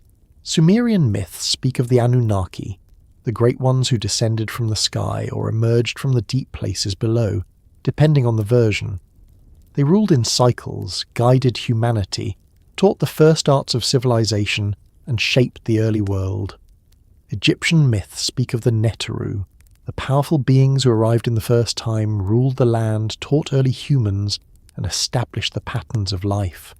Different names, different languages, different symbols, but the same structure, the same sequence, the same roles. Take creation, for instance. In Sumer, Enki plays a central role in shaping humanity, using clay and divine essence to form beings capable of carrying out the work the gods could not or would not continue doing themselves. In Egypt, Khnum is the potter who shapes humans on his wheel, bringing them to life with the breath of the gods. The imagery is uncannily parallel, divine beings forming humans from clay, infusing them with something more than biology. The Egyptians didn't simply imagine this idea on their own, and the Sumerians didn't independently come up with the same motif by coincidence. These stories look like two preserved memories of an origin so ancient that it fractured into different retellings across regions and eras. The same pattern emerges in the way both civilizations describe the assembly of gods. Sumerian texts speak of councils, groups of divine beings who meet to deliberate, to settle disputes, to decide the fate of kings and humans alike. Egyptian texts describe the Ennead and the Ogdoad, assemblies of gods who meet in formal gatherings to determine the course of events. The structure of divine council, the way issues are decided, and the way authority is distributed all mirror Sumer's model. This is not the kind of similarity that comes from cultural influence. It is the kind that comes from a shared origin story remembered differently, but rooted in the same ancient practice. The Sumerians told of divine lineage, Anu as the Sky Father, Enlil as the ruler, Enki as the wise one, Inanna as the force of love and power. The Egyptians had their own divine families, Nut and Geb, Osiris and Isis, Set and Nephthys, Horus as the heir. When you map these lineages onto each other, the correspondences are striking. Not one-to-one equivalents, but functional parallels. A sky father, a wise creator, a storm or lawbringer, a goddess associated with fertility, passion, and conflict. A lineage of kingship passed from a father figure to an heir. These are not universal mythological archetypes. They are specific narrative structures, built on the memory of divine households that may once have been real. Even the tensions within these families reflect shared memory. The rivalry between Set and Horus, preserved in Egypt's longest-running myth cycle, mirrors the rivalry between Enlil and Enki. Different names, different faces, but the same underlying themes: inheritance, conflict between brothers or rival powers, debates among councils about who deserves authority. These stories feel like echoes of an ancient conflict carried across generations, reshaped by language, but still recognizable.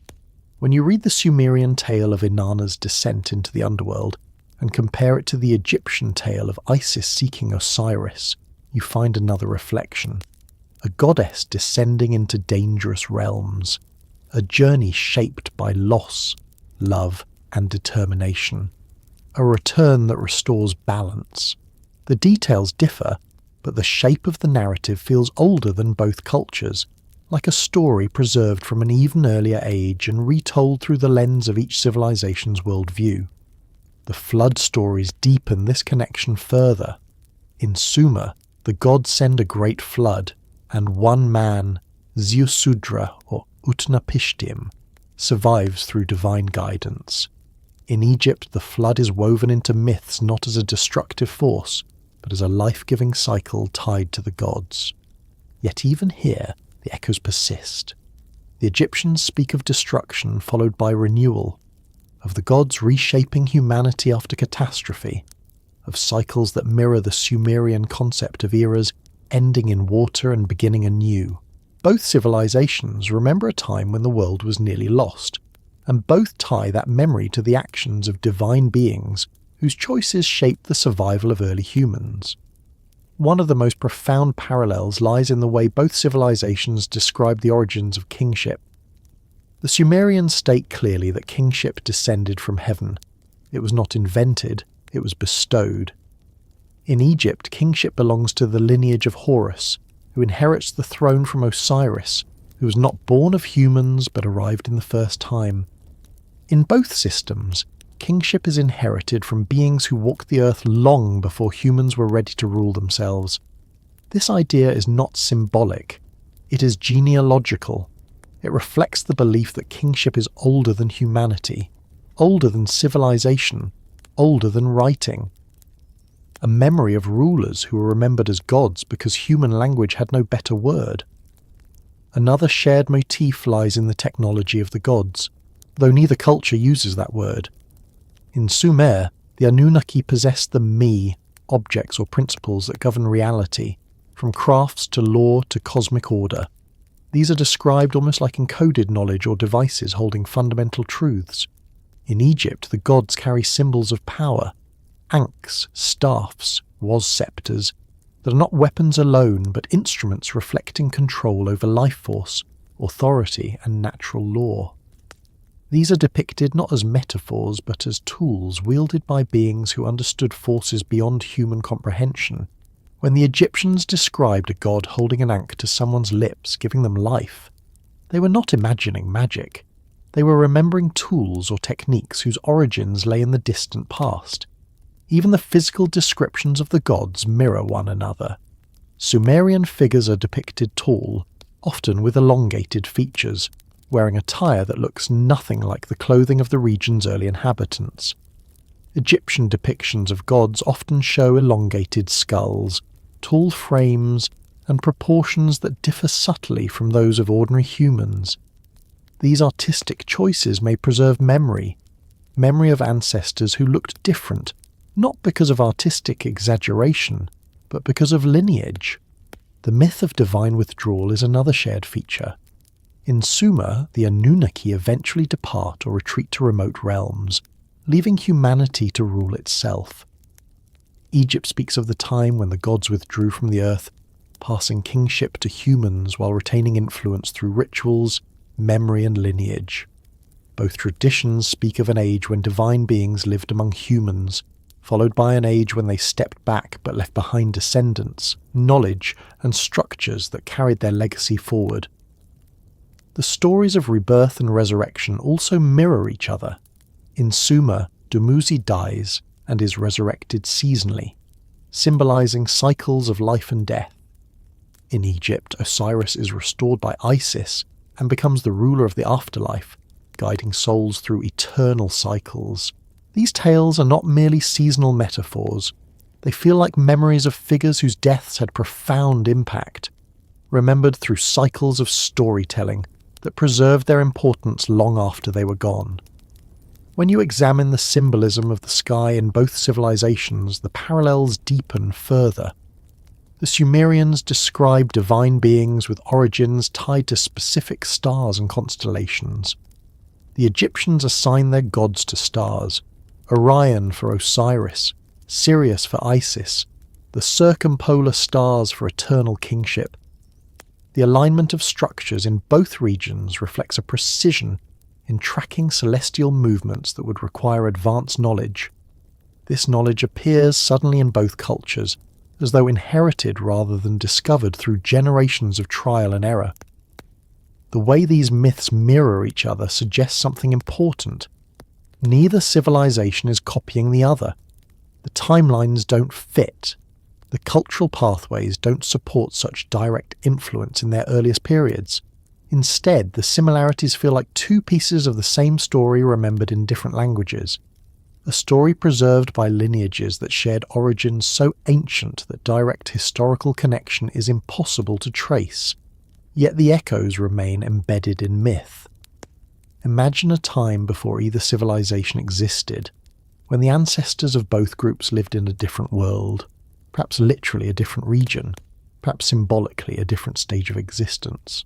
These ancestors carried stories, tools, knowledge, rituals, and ways of explaining the universe. As their lineages spread, some settling in the lands that became Sumer, others moving west toward the Nile, they carried with them their memories. Over generations, those memories became myth, not fiction, but memory expressed through storytelling. And when the descendants of these ancient beings built their first cities, those myths re-emerged as foundational narratives. This perspective explains why Sumerian and Egyptian myths feel like variations of the same cosmic drama. Both remember Skyfather figures, Both preserve lineages of divine siblings in conflict. Both describe councils with formal governance. Both recall a time when gods walked the earth. Both track cycles of destruction and renewal. Both anchor their rulers in divine genealogy. Both integrate astronomy into their foundational narratives in ways too precise to be coincidence. It isn't that the stories are identical, it's that they rhyme, a quiet, persistent echo, repeating across lands and ages. As Egypt grew into its full power, these stories took on new forms, shaped by the land and the river and the people who inherited them. But beneath every version, beneath the falcon-headed gods, the solar barks, the sacred trees, the rituals of embalming, the weighing of hearts, lies an older truth preserved in myth, because myth was the only vessel sturdy enough to carry it through time. And as the story continues into the next part, the echoes of Sumer will begin to blend with the growing influence of Egypt's own scholars and skeptics, those who tried to unravel where these stories truly came from and why they persisted with such stubborn clarity across two great civilizations. By the time you reach the point where Egyptian and Sumerian stories begin echoing each other in unmistakable ways, a new layer of the narrative slowly pushes itself forward, a layer shaped not by kings or gods or ancestors from distant realms, but by the people who spent their lives trying to understand whether any of it was ever real. The archaeologists brushing dust from stone, the linguists deciphering symbols erased by time, the astronomers standing at Giza at dawn to see how ancient alignments still work with breathtaking precision, and then the skeptics, always nearby, insisting that myth is myth and nothing more. Between them, somewhere in that long stretch of debate, sits the unanswered riddle that the sands of Egypt still refuse to explain. When Egyptology first emerged as a formal discipline, the world was captivated not by theories of ancient sky beings, but by the sheer scale of the monuments. The pyramids, the Sphinx, the temples carved into cliffs. All of it suggested that early Egypt began with a level of sophistication that didn't make sense according to the models of gradual human progress. Many scholars simply accepted that Egypt blossomed faster than expected, while others saw in that speed something unusual, something like an inheritance rather than an origin. But academic fields have their own tides. In some generations, bold theories flourish. In others, conservatism takes hold, turning every unconventional idea into something to be dismissed. Egyptology ended up built upon a careful balance of these extremes. Scholars who wanted to push boundaries and skeptics who wanted to keep everything firmly grounded in what could be proven by the tools available at the time. And somewhere between these two groups lies the truth, quiet and buried beneath arguments that stretch across decades. The scholars who first dug into Egypt's early layers realized quickly that something was missing. The oldest structures were not crude prototypes, they were masterworks. The earliest writing system was not a hesitant beginning. It was complete, elegant, functional. The earliest myths were not fractured or contradictory. They were organized into cycles that felt inherited rather than invented. And the astronomic precision that appeared in structures like the temples of Karnak, Dendera, and Abu Simbel was too accurate to be the product of a civilization just discovering the sky. The skeptics insisted that this was simply human ingenuity working faster than expected. They argued that the desert preserved things better than other landscapes, giving Egypt an illusion of sudden development. They pointed to incremental improvements in pottery, in stone tools, in settlement structure, suggesting that civilization had deeper roots than the monumental architecture implied. And while all of this had truth in it, none of it fully explained the jump, the moment when Egyptian culture seemed to awaken fully formed, with symbols, rituals, mathematics, and celestial knowledge not found in earlier layers. It is in this tension, between the scholars searching for sense and the skeptics guarding the boundaries, that the silence in the sand becomes most visible. That silence is not an absence of evidence. It is the presence of too many unanswered questions. For example, Egypt's earlier stoneworking techniques appear too advanced for the predicted timeline. Scholars studying the core masonry of the Great Pyramid have found blocks fitted so precisely that not even a sheet of paper can slip between them. Yet the tools believed to be available at the time, copper chisels, stone hammers, strain to explain how granite was shaped with such accuracy. Skeptics respond that ingenuity and manpower can solve any problem, but the stones remain silent, offering no clear account of how they were cut. Inscriptions tell a similar story. Hieroglyphs do not begin with crude symbols that slowly evolve into formal writing. They appear fully formed, as though adapted from a system already perfected elsewhere. Some scholars suggest that writing must have existed on more fragile materials before being carved into stone. Others propose influence from Mesopotamian cuneiform. But the differences between hieroglyphs and cuneiform are so vast that no direct lineage fits. The silence here is not a lack of connection, but the presence of an origin that leaves no trace, as if writing came into Egypt not from neighbouring cultures, but from individuals who already knew how to write. Calendars deepen this puzzle even more. The Egyptians developed a solar calendar of 365 days with astonishing accuracy. They used the star Sirius to mark the new year, and understood the time between its heliacal risings with remarkable precision. This knowledge appears early, much earlier than Egyptian civilization should have been capable of producing if following the standard model. Skeptics argue that observation over centuries can produce accurate results. But the earliest Egyptians seem to begin not with guesses, but with certainty. In every corner of the scholarly debate there is a similar pattern. The oldest layers hold the highest sophistication. The skills appear complete at the start. And as time moves forward, Egypt develops, but it rarely invents something truly new. It preserves, it refines, it inherits. This is unlike most civilizations which grow upward from crude beginnings. Egypt grows outward from a fully formed centre, as if its foundation was laid by someone else long before local culture built upon it. This is where the idea of inherited knowledge enters the discussion. Some scholars, quietly and often reluctantly, have considered the possibility that Egypt inherited its foundational systems from a culture older than itself. Not necessarily a lost civilization of great grandeur, but a group of people carrying knowledge forward from somewhere else. The skeptics, of course, push back, insisting that such ideas belong more to speculation than to archaeology. And yet, the silence in the sand persists. The silence of absence where early developmental stages should be. The greatest example of this silence lies not in structures or tools, but in the mythology itself. Egypt's oldest myths describe the first time, a period when gods ruled the land.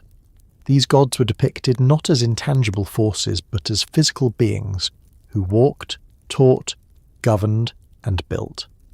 The Egyptians believed their own civilization began only after this era ended, when kingship passed from divine beings to humans. The scholars interpret this as symbolic storytelling. The skeptics insist it is pure myth. But neither explanation fully removes the question. If the Egyptians invented their gods, why did they describe their origins with such historical detail? And why did they insist that their gods arrived from somewhere outside the Nile Valley? This is where Sumer enters the conversation again. Their myths also speak of beings who arrived from the sky, who shaped the world, who ruled, who taught humans, and who eventually withdrew. Different culture, different language, but the same idea. Scholars have noticed this parallel for decades, but academic caution has kept them from exploring it deeply. Skeptics dismiss it outright, insisting that all cultures invent stories about gods coming from the sky, except that not all do. And even among those that do, the similarity between Sumer and Egypt is too precise to ignore. In many scholarly circles, the moment a theory touches on the possibility of real beings behind these myths, the conversation stops abruptly. It is as though the subject itself is off limits, not because evidence contradicts it, but because the implications feel too large, too disruptive, too far beyond the comfortable boundaries of academic consensus. This intellectual hesitation becomes another layer of the silence in the sand, a silence not created by nature but by human caution. Yet the questions continue. Why do the earliest pharaohs claim descent from skyborn beings? Why do myths in both Sumer and Egypt describe councils of gods behaving like actual ruling families? Why do the oldest structures in Egypt display precision unmatched by structures built centuries later? Why do the earlier scientific systems, writing, medicine, mathematics, astronomy, appear already mature? Skeptics answer with coincidence, convergence, or exaggerated interpretation. Scholars answer with possibility, open-ended curiosity and careful recognition of patterns. But the sand itself answers with nothing at all. It holds its silence, preserving what it chooses and burying what it will not reveal. There is also the matter of erosion and the passage of time. Egypt's oldest monuments have endured thousands of years of wind, sandstorms, floods, and human interference. Whatever evidence might have once existed for earlier stages of development, earlier structures, or earlier tools may simply have vanished. Scholars point this out frequently. Skeptics use it to reinforce the idea that absence of evidence is evidence of absence, and yet some of the most puzzling features of Egypt remain untouched by time. The alignment of the pyramid still matches the stars. The internal resonance of certain chambers still functions. The proportions of temple halls still reflect harmonic ratios. These features cannot be explained by erosion, accident, or chance. They are intentional, precise, and tied to knowledge that feels strangely complete.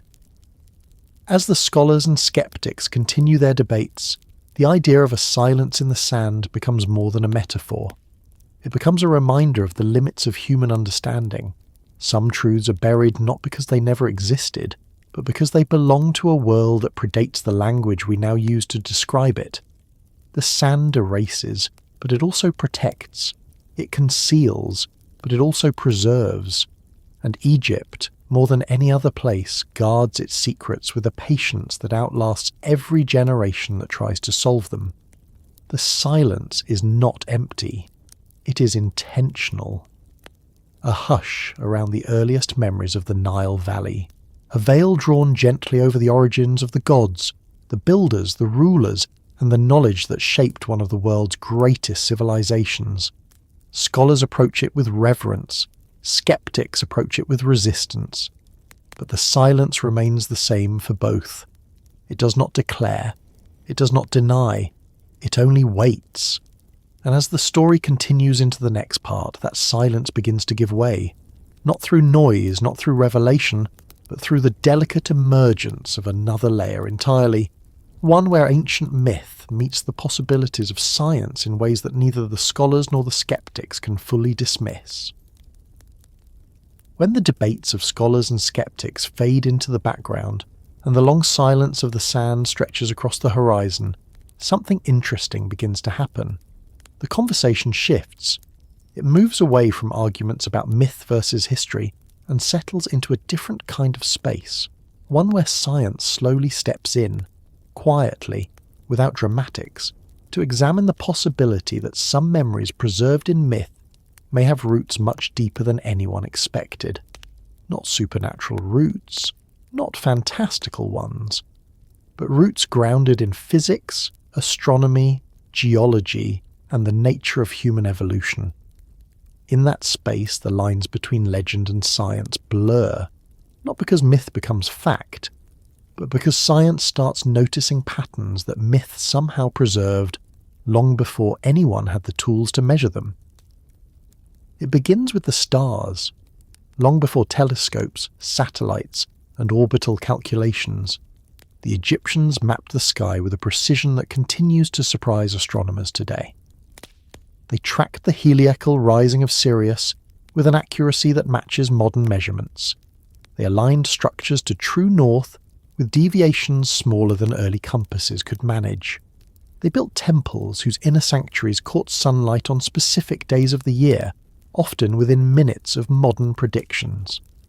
For a civilization supposedly only beginning to understand the sky, these feats look less like experimentation and more like memory. Memory of a system older than Egypt itself. Modern astrophysics has shown that the alignments at Giza, Dendera, Karnak, Abydos and Abu Simbel are not accidents. They reflect a knowledge of precession, axial tilt, and stellar drift. These are not concepts an early agricultural society would stumble into lightly. They require patient observation across centuries, or they require inherited knowledge from a lineage that carried star maps in its understanding long before Egypt existed.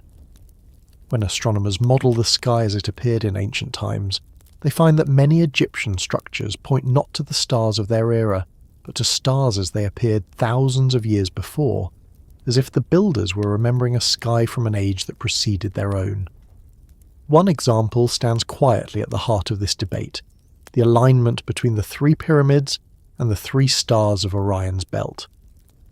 Modern scholars argue over whether the correlation is intentional, whether the slight size differences between the pyramids match the brightness differences of the stars, whether the layout reflects a celestial map placed onto the ground. But astronomers running simulations of the night sky find something striking. The match is closest not around 2500 BCE when the pyramids were supposedly built, but around 10,500 BCE, a time far older than accepted Egyptian history. The skeptics dismiss this as coincidence, but the numbers linger. They sit there in the calculation, silent, like the sand. Another scientific thread emerges in the study of acoustics. Engineers and physicists analysing ancient structures find that many Egyptian chambers resonate at frequencies that interact with the human body in subtle ways. The central chamber of the Great Pyramid vibrates at a frequency near the range of human physiological resonance. Certain temples produce standing waves when chants are performed at specific pitches. Columns in hypostyle halls amplify low tones that can induce a calming physiological response. These features are not the result of random design. They are deliberate. The architecture behaves like an acoustic instrument tuned to human experience. From a scientific perspective, this raises questions. How did the earliest Egyptians understand resonance so well? Today, resonant structures are designed using calculations and acoustic modelling.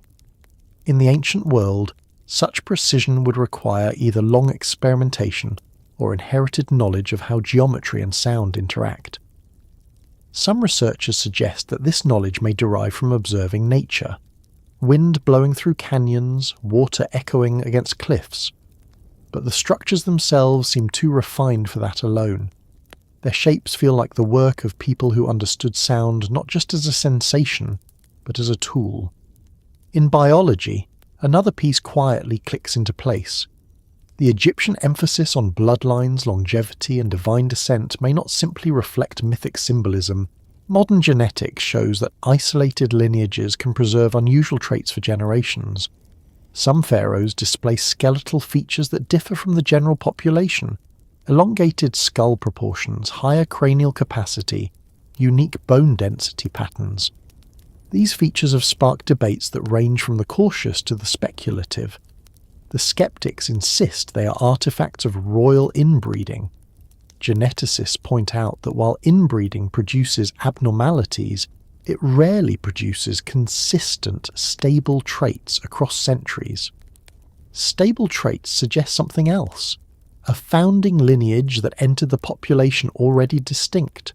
Science doesn't claim the pharaohs were non-human, but it does raise the possibility that their ancestral line carried genetic markers uncommon in the region, inherited from a group whose origins lie elsewhere, not outer space, not fantasy.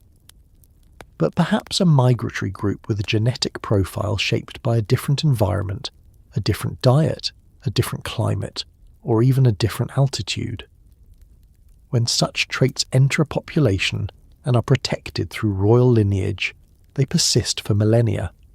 Geology, too, adds its voice. The weathering patterns on the Sphinx suggest erosion primarily caused by heavy rainfall, not wind and sand. This would place the erosion in a period when the Nile Valley experienced intense rainfall, long before Egyptian civilization is believed to have begun. The skeptics maintain that the timeline must fit the known chronology. Geologists calmly point out the measurements, patterns of water runoff, depth of fissures, erosion profiles matching rainfall rather than desert wind. These details quietly suggest that the Sphinx, or at least its base, may be thousands of years older than the dynasties that carved the face. This raises a question not about myth, but about chronology. If the Sphinx predates Egypt, who carved it? And why did the early Egyptians treat it not as a new structure, but as something inherited, something sacred from a forgotten age? Astronomy, genetics, acoustics, geology. Each field whispers a piece of the same quiet question. How much of Egypt's earliest memory is rooted not in imagination but in remembrance? Then there is the question of technology. Not advanced machinery, but engineering principles. Stone-cutting methods that leave precision marks inconsistent with copper tools. Megalithic blocks weighing dozens of tons placed with accuracy that modern cranes would struggle to match. Hollowed granite interiors smoothed to surfaces so fine that engineers compare them to machine polishing. The skeptics argue that massive labour forces and simple tools can achieve wonders, and they are not wrong. But the precision found in the oldest layers, the very first layers, feels strangely out of place. Cultures typically work their way up to precision after centuries of trial and error. Egypt appears in the archaeological record with precision already in its hands. Some researchers suggest that sonic or vibrational techniques may have been used to shape stone. Not mystical power, just physics, using resonance to weaken or fracture rock. Modern science is exploring similar methods today. Perhaps early Egypt inherited techniques from ancestors who understood these principles intuitively, not in the language of equations, but in the experience of a lineage that had used them for generations. In climate science, the story deepens further. The Sahara was once green, filled with lakes, rivers and grasslands. When it began drying thousands of years ago, populations migrated toward the Nile. Among these migrations could have been groups carrying knowledge far older than the desertification itself. Groups who left behind stone circles in the Sahara older than Stonehenge. Groups who tracked solstices and weather patterns with a precision that rivals early Egyptian calendars. These migrations may have brought with them the last remnants of a forgotten wisdom, one that the Egyptians later attributed to gods. This is where the science begins to lean toward legend in a way neither side can entirely claim. The myths say the gods arrived in the first time. The science says the origins of Egyptian knowledge do not align neatly with its archaeological timeline. The myths say the gods brought order to chaos. The science says Egypt's sudden emergence into civilization is difficult to explain through isolated development alone. The myths say the gods withdrew, leaving their descendants to rule. The genetics show that the earliest royal lineages carried unusual traits that slowly diluted over millennia. Science does not prove legend, but science does not dismiss it either. Instead, it stands quietly in the middle, acknowledging that the human past is far more complex than a simple progression from primitive to advanced. Civilizations rise, civilizations fall, knowledge is gained, knowledge is lost, and occasionally a new civilization is built on foundations that it did not fully understand but remembered instinctively through rituals, symbols, myths, and stone. In modern physics, another unexpected idea emerges, one that ancient myths hint at but never fully articulate: the concept of dimensional layers. The idea that reality may contain deeper structures than those visible to our senses. Not alternate worlds of science fiction, but different levels of physical organization, from subatomic patterns to cosmic scales.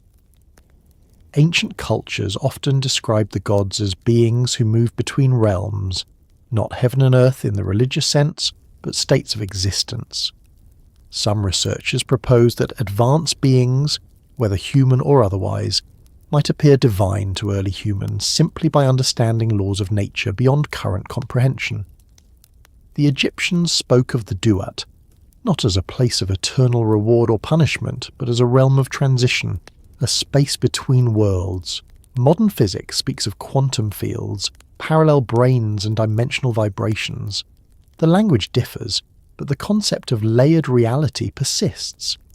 Perhaps myth and science are not competing descriptions, but parallel attempts to articulate something inherently difficult to express.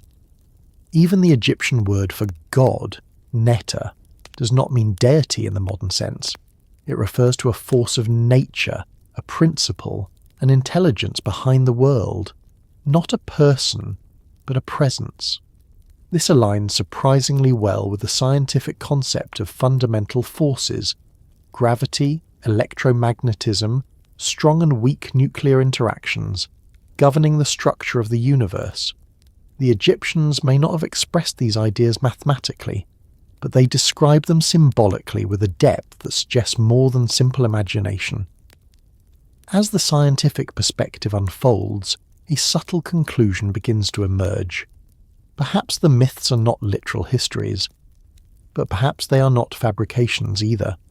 They may be the distilled memories of people who inherited knowledge from a lineage that experienced the world differently. Knowledge preserved through symbols because language had not yet evolved to explain it. And when those symbols reached the hands of later generations, they became myths, stories, legends that carried truth in forms that required interpretation rather than proof.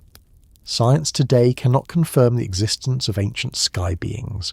It cannot identify the exact origin of the first knowledge in Egypt, but it can acknowledge that something unusual happened in the earliest layers of that civilization, something that does not fit neatly within the boundaries of conventional history. A memory preserved in stone, in myth, in ritual, and in the quiet geometry of temples aligned to stars. Between heaven and earth, between myth and measurement, between legend and logic, there is a narrow path where both sides meet. A place where science becomes humble and myth becomes grounded. A place where the ancient Egyptians may have been reaching towards something real, something inherited, something remembered, something that connected them to a world older than their own. And as the story moves toward its final part, that path begins to shift gently from what science can reveal to what memory itself continues to carry, whispering through the stones and stars long after the builders have vanished. Even after all the layers of history settle, after the stones have cracked, after the temples have faded, and after the scholars and skeptics finish their long arguments, something remains in Egypt that feels older than any inscription or statue. It lingers in the desert wind, in the quiet geometry of abandoned sanctuaries, in the way the night sky reflects across the river, and in the stories preserved by people whose ancestors passed their memories through countless generations. It is a presence, soft and persistent, as if the land itself still remembers those who shaped it in its earliest hours. The Egyptians called them the gods, but beneath that word lies an older idea, one carried not by religion alone, but by memory. The memory of those who came before. The memory of the sky people. The phrase sky people is not one the Egyptians themselves used literally, yet their stories point toward it with a steady insistence. They spoke of beings who arrived in the first time, walking among humans and teaching them how to live with the river instead of fighting it. They described rulers who shone like the stars, who brought knowledge of agriculture, medicine, writing and architecture. They remembered a mother who healed with skill beyond human capability, a father who ruled with wisdom so ancient that it seemed carved from the sky, and a child who inherited both the throne and the heavens. These stories were not simply metaphors. They were memories encoded into myth so they could survive long after the events themselves faded from the world. Egypt held on to these memories with a devotion unmatched by most civilizations. Instead of letting them collapse into mythic imagination, they built temples, rituals, calendars, and entire belief systems designed to preserve them. And even now, thousands of years later, those memories continue to whisper through the land, as if refusing to disappear completely. One of the most enduring ways this memory survives is through the landscape itself. The positioning of structures across Egypt creates a kind of silent map. The temples, pyramids, and ancient settlements form alignments that reflect the patterns of the sky. Patterns written not as metaphors, but as literal correspondences. The builders were not simply honouring the heavens, they were copying them. They were tracing the memory of a sky that once meant something more than calculation or calendar. It was a map of ancestry. The Giza Plateau is the clearest example. The arrangement of the pyramids follows the belt of Orion, the constellation associated with Osiris. Temples dedicated to Isis align with Sirius. Structures tied to Horus point to stars that rise in patterns associated with kingship. This is not symbolic design. It is architectural remembrance. Each alignment was a way of anchoring the memory of the sky people into the earth, ensuring that even when voices and records were lost, the land would continue speaking. Egyptians believed that the stars were the homes of the immortal ones. The circumpolar stars, the ones that never set, were called the imperishable. They represented beings who lived forever, who watched from above, who never disappeared. The Egyptians did not imagine these stars as distant points of light. They saw them as the return path of their earliest ancestors. When they buried their kings in tombs aligned with these stars, they were not honouring a myth. They were guiding a lineage back to the place it had come from. The temples preserve another kind of memory, one tied to vibration, resonance, and the movement of light. The way these structures were built allows sound to travel through them in ways that feel almost intentional, as if the walls themselves were designed to amplify certain frequencies. When priests chanted in these halls, the stone responded, turning sound into something physical. It would pulse through the body, calming the mind, steadying the breath. Modern acoustics shows how carefully tuned these structures are, how mathematical their design must have been. And behind that design lies the memory of people who understood sound not as an artistic flourish, but as a tool. The sky people remembered in Egyptian myth were often described as beings who communicated through vibration, through voice, through power that felt like magic but may simply have been advanced understanding of resonance. If their early descendants inherited even fragments of that knowledge, temples would naturally become places where memory was preserved not just in stone, but in the way air moves inside it.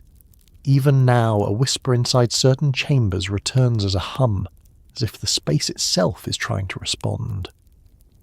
There is another survival of memory that runs even deeper than this, one found in the rituals passed down through millennia.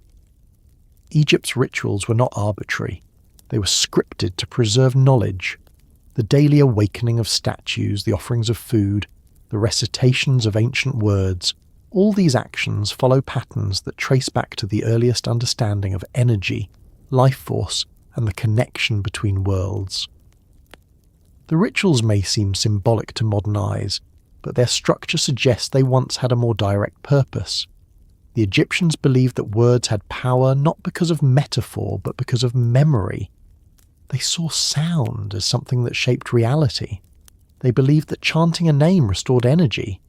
This concept appears in other ancient cultures as well, but in Egypt it survives with unusual purity.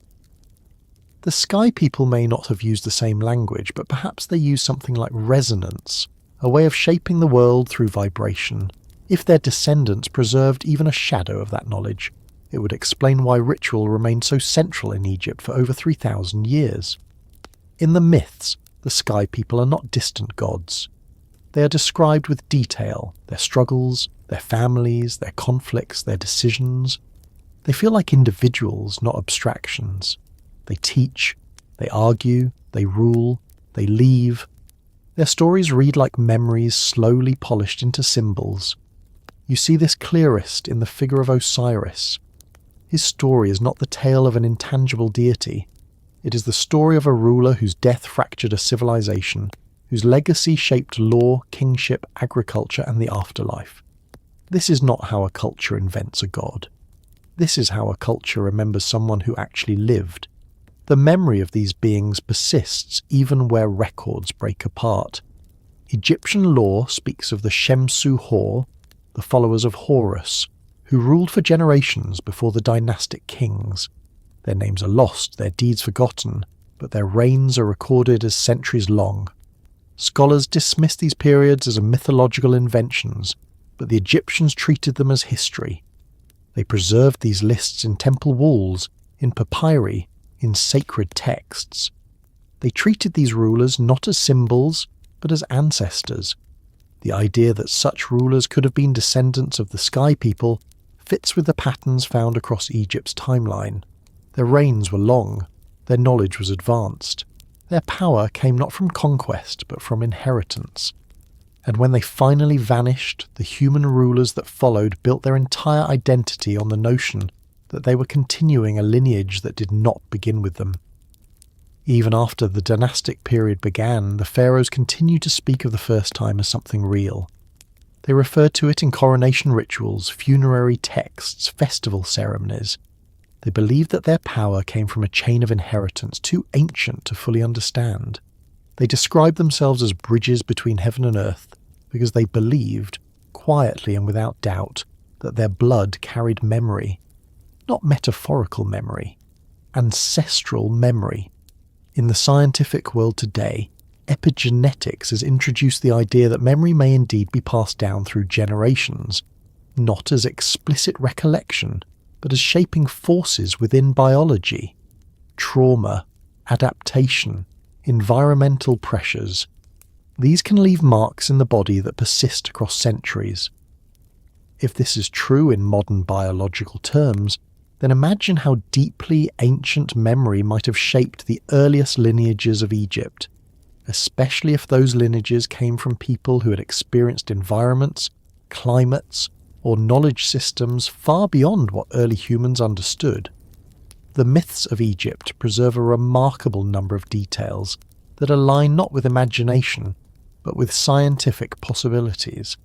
The idea of a world that existed before the flood, the concept of beings with longer lifespans, the memory of advanced knowledge appearing suddenly in the Nile Valley, the alignments with star systems not visible to later generations due to precession, the depiction of beings arriving from the sky not as intangible spirits but as physical presences. These threads come together in a way that suggests the Egyptians were not inventing stories to explain the unknown. They were remembering something, preserving it in the only language available to them: symbol, ritual, architecture, and myth. And when you step back from the details, what emerges is not a story about gods in the modern sense, but a story about heritage. A story about a lineage so old and so distant that the only way to preserve it was to turn it into legend. The Egyptians were not worshipping the sky people. They were honouring their ancestors. This becomes clearest when you look at the continuity. For thousands of years, Egypt repeated the same stories, the same rituals, the same symbols, the same star alignments. This kind of stability is almost unheard of in history. Civilizations usually shift, evolve, revise, reinterpret. Egypt preserved. It held on to something older than itself, as though it knew the memory it carried was too important to lose. Even after the dynasties fell and foreign powers claimed the land, the memory persisted. Greek historians wrote of Egypt's mysterious origins. Roman travellers described priests speaking of a time when gods walked the earth. Arab scholars recorded local stories about ancient beings who shaped the world before the pyramids. European explorers found inscriptions that spoke of divine ancestors, and even today, Egyptologists encounter myths that resemble memories rather than inventions. Modern Egypt still carries this whisper. It lives in the way locals speak about the ancient monuments as if they have personalities. It lives in the desert guides who describe the pyramids not as tombs, but as something older, something wiser. It lives in the quiet respect people show for the Sphinx, as if recognizing an ancient guardian that predates human understanding. The memory of the sky people is not loud. It does not shout. It survives in subtle ways, patterns in stone, alignments in the sky, echoes in myth, vibrations in chambers, symbols carved with care. It is the kind of memory that chooses silence instead of proclamation. The kind that reveals itself only to those who move slowly, who pay attention, who understand that history is not always linear. It remains not because it demands belief, but because it became part of the land itself. The desert holds it, the river carries it, the temples protect it, the stars reflect it. Egypt whispers their names because Egypt was shaped by their hands, guided by their knowledge, and built upon their memory. And as long as the stones stand and the sky turns overhead, that memory will never fully fade. It will drift across the sands, soft and steady, waiting for those who know how to listen.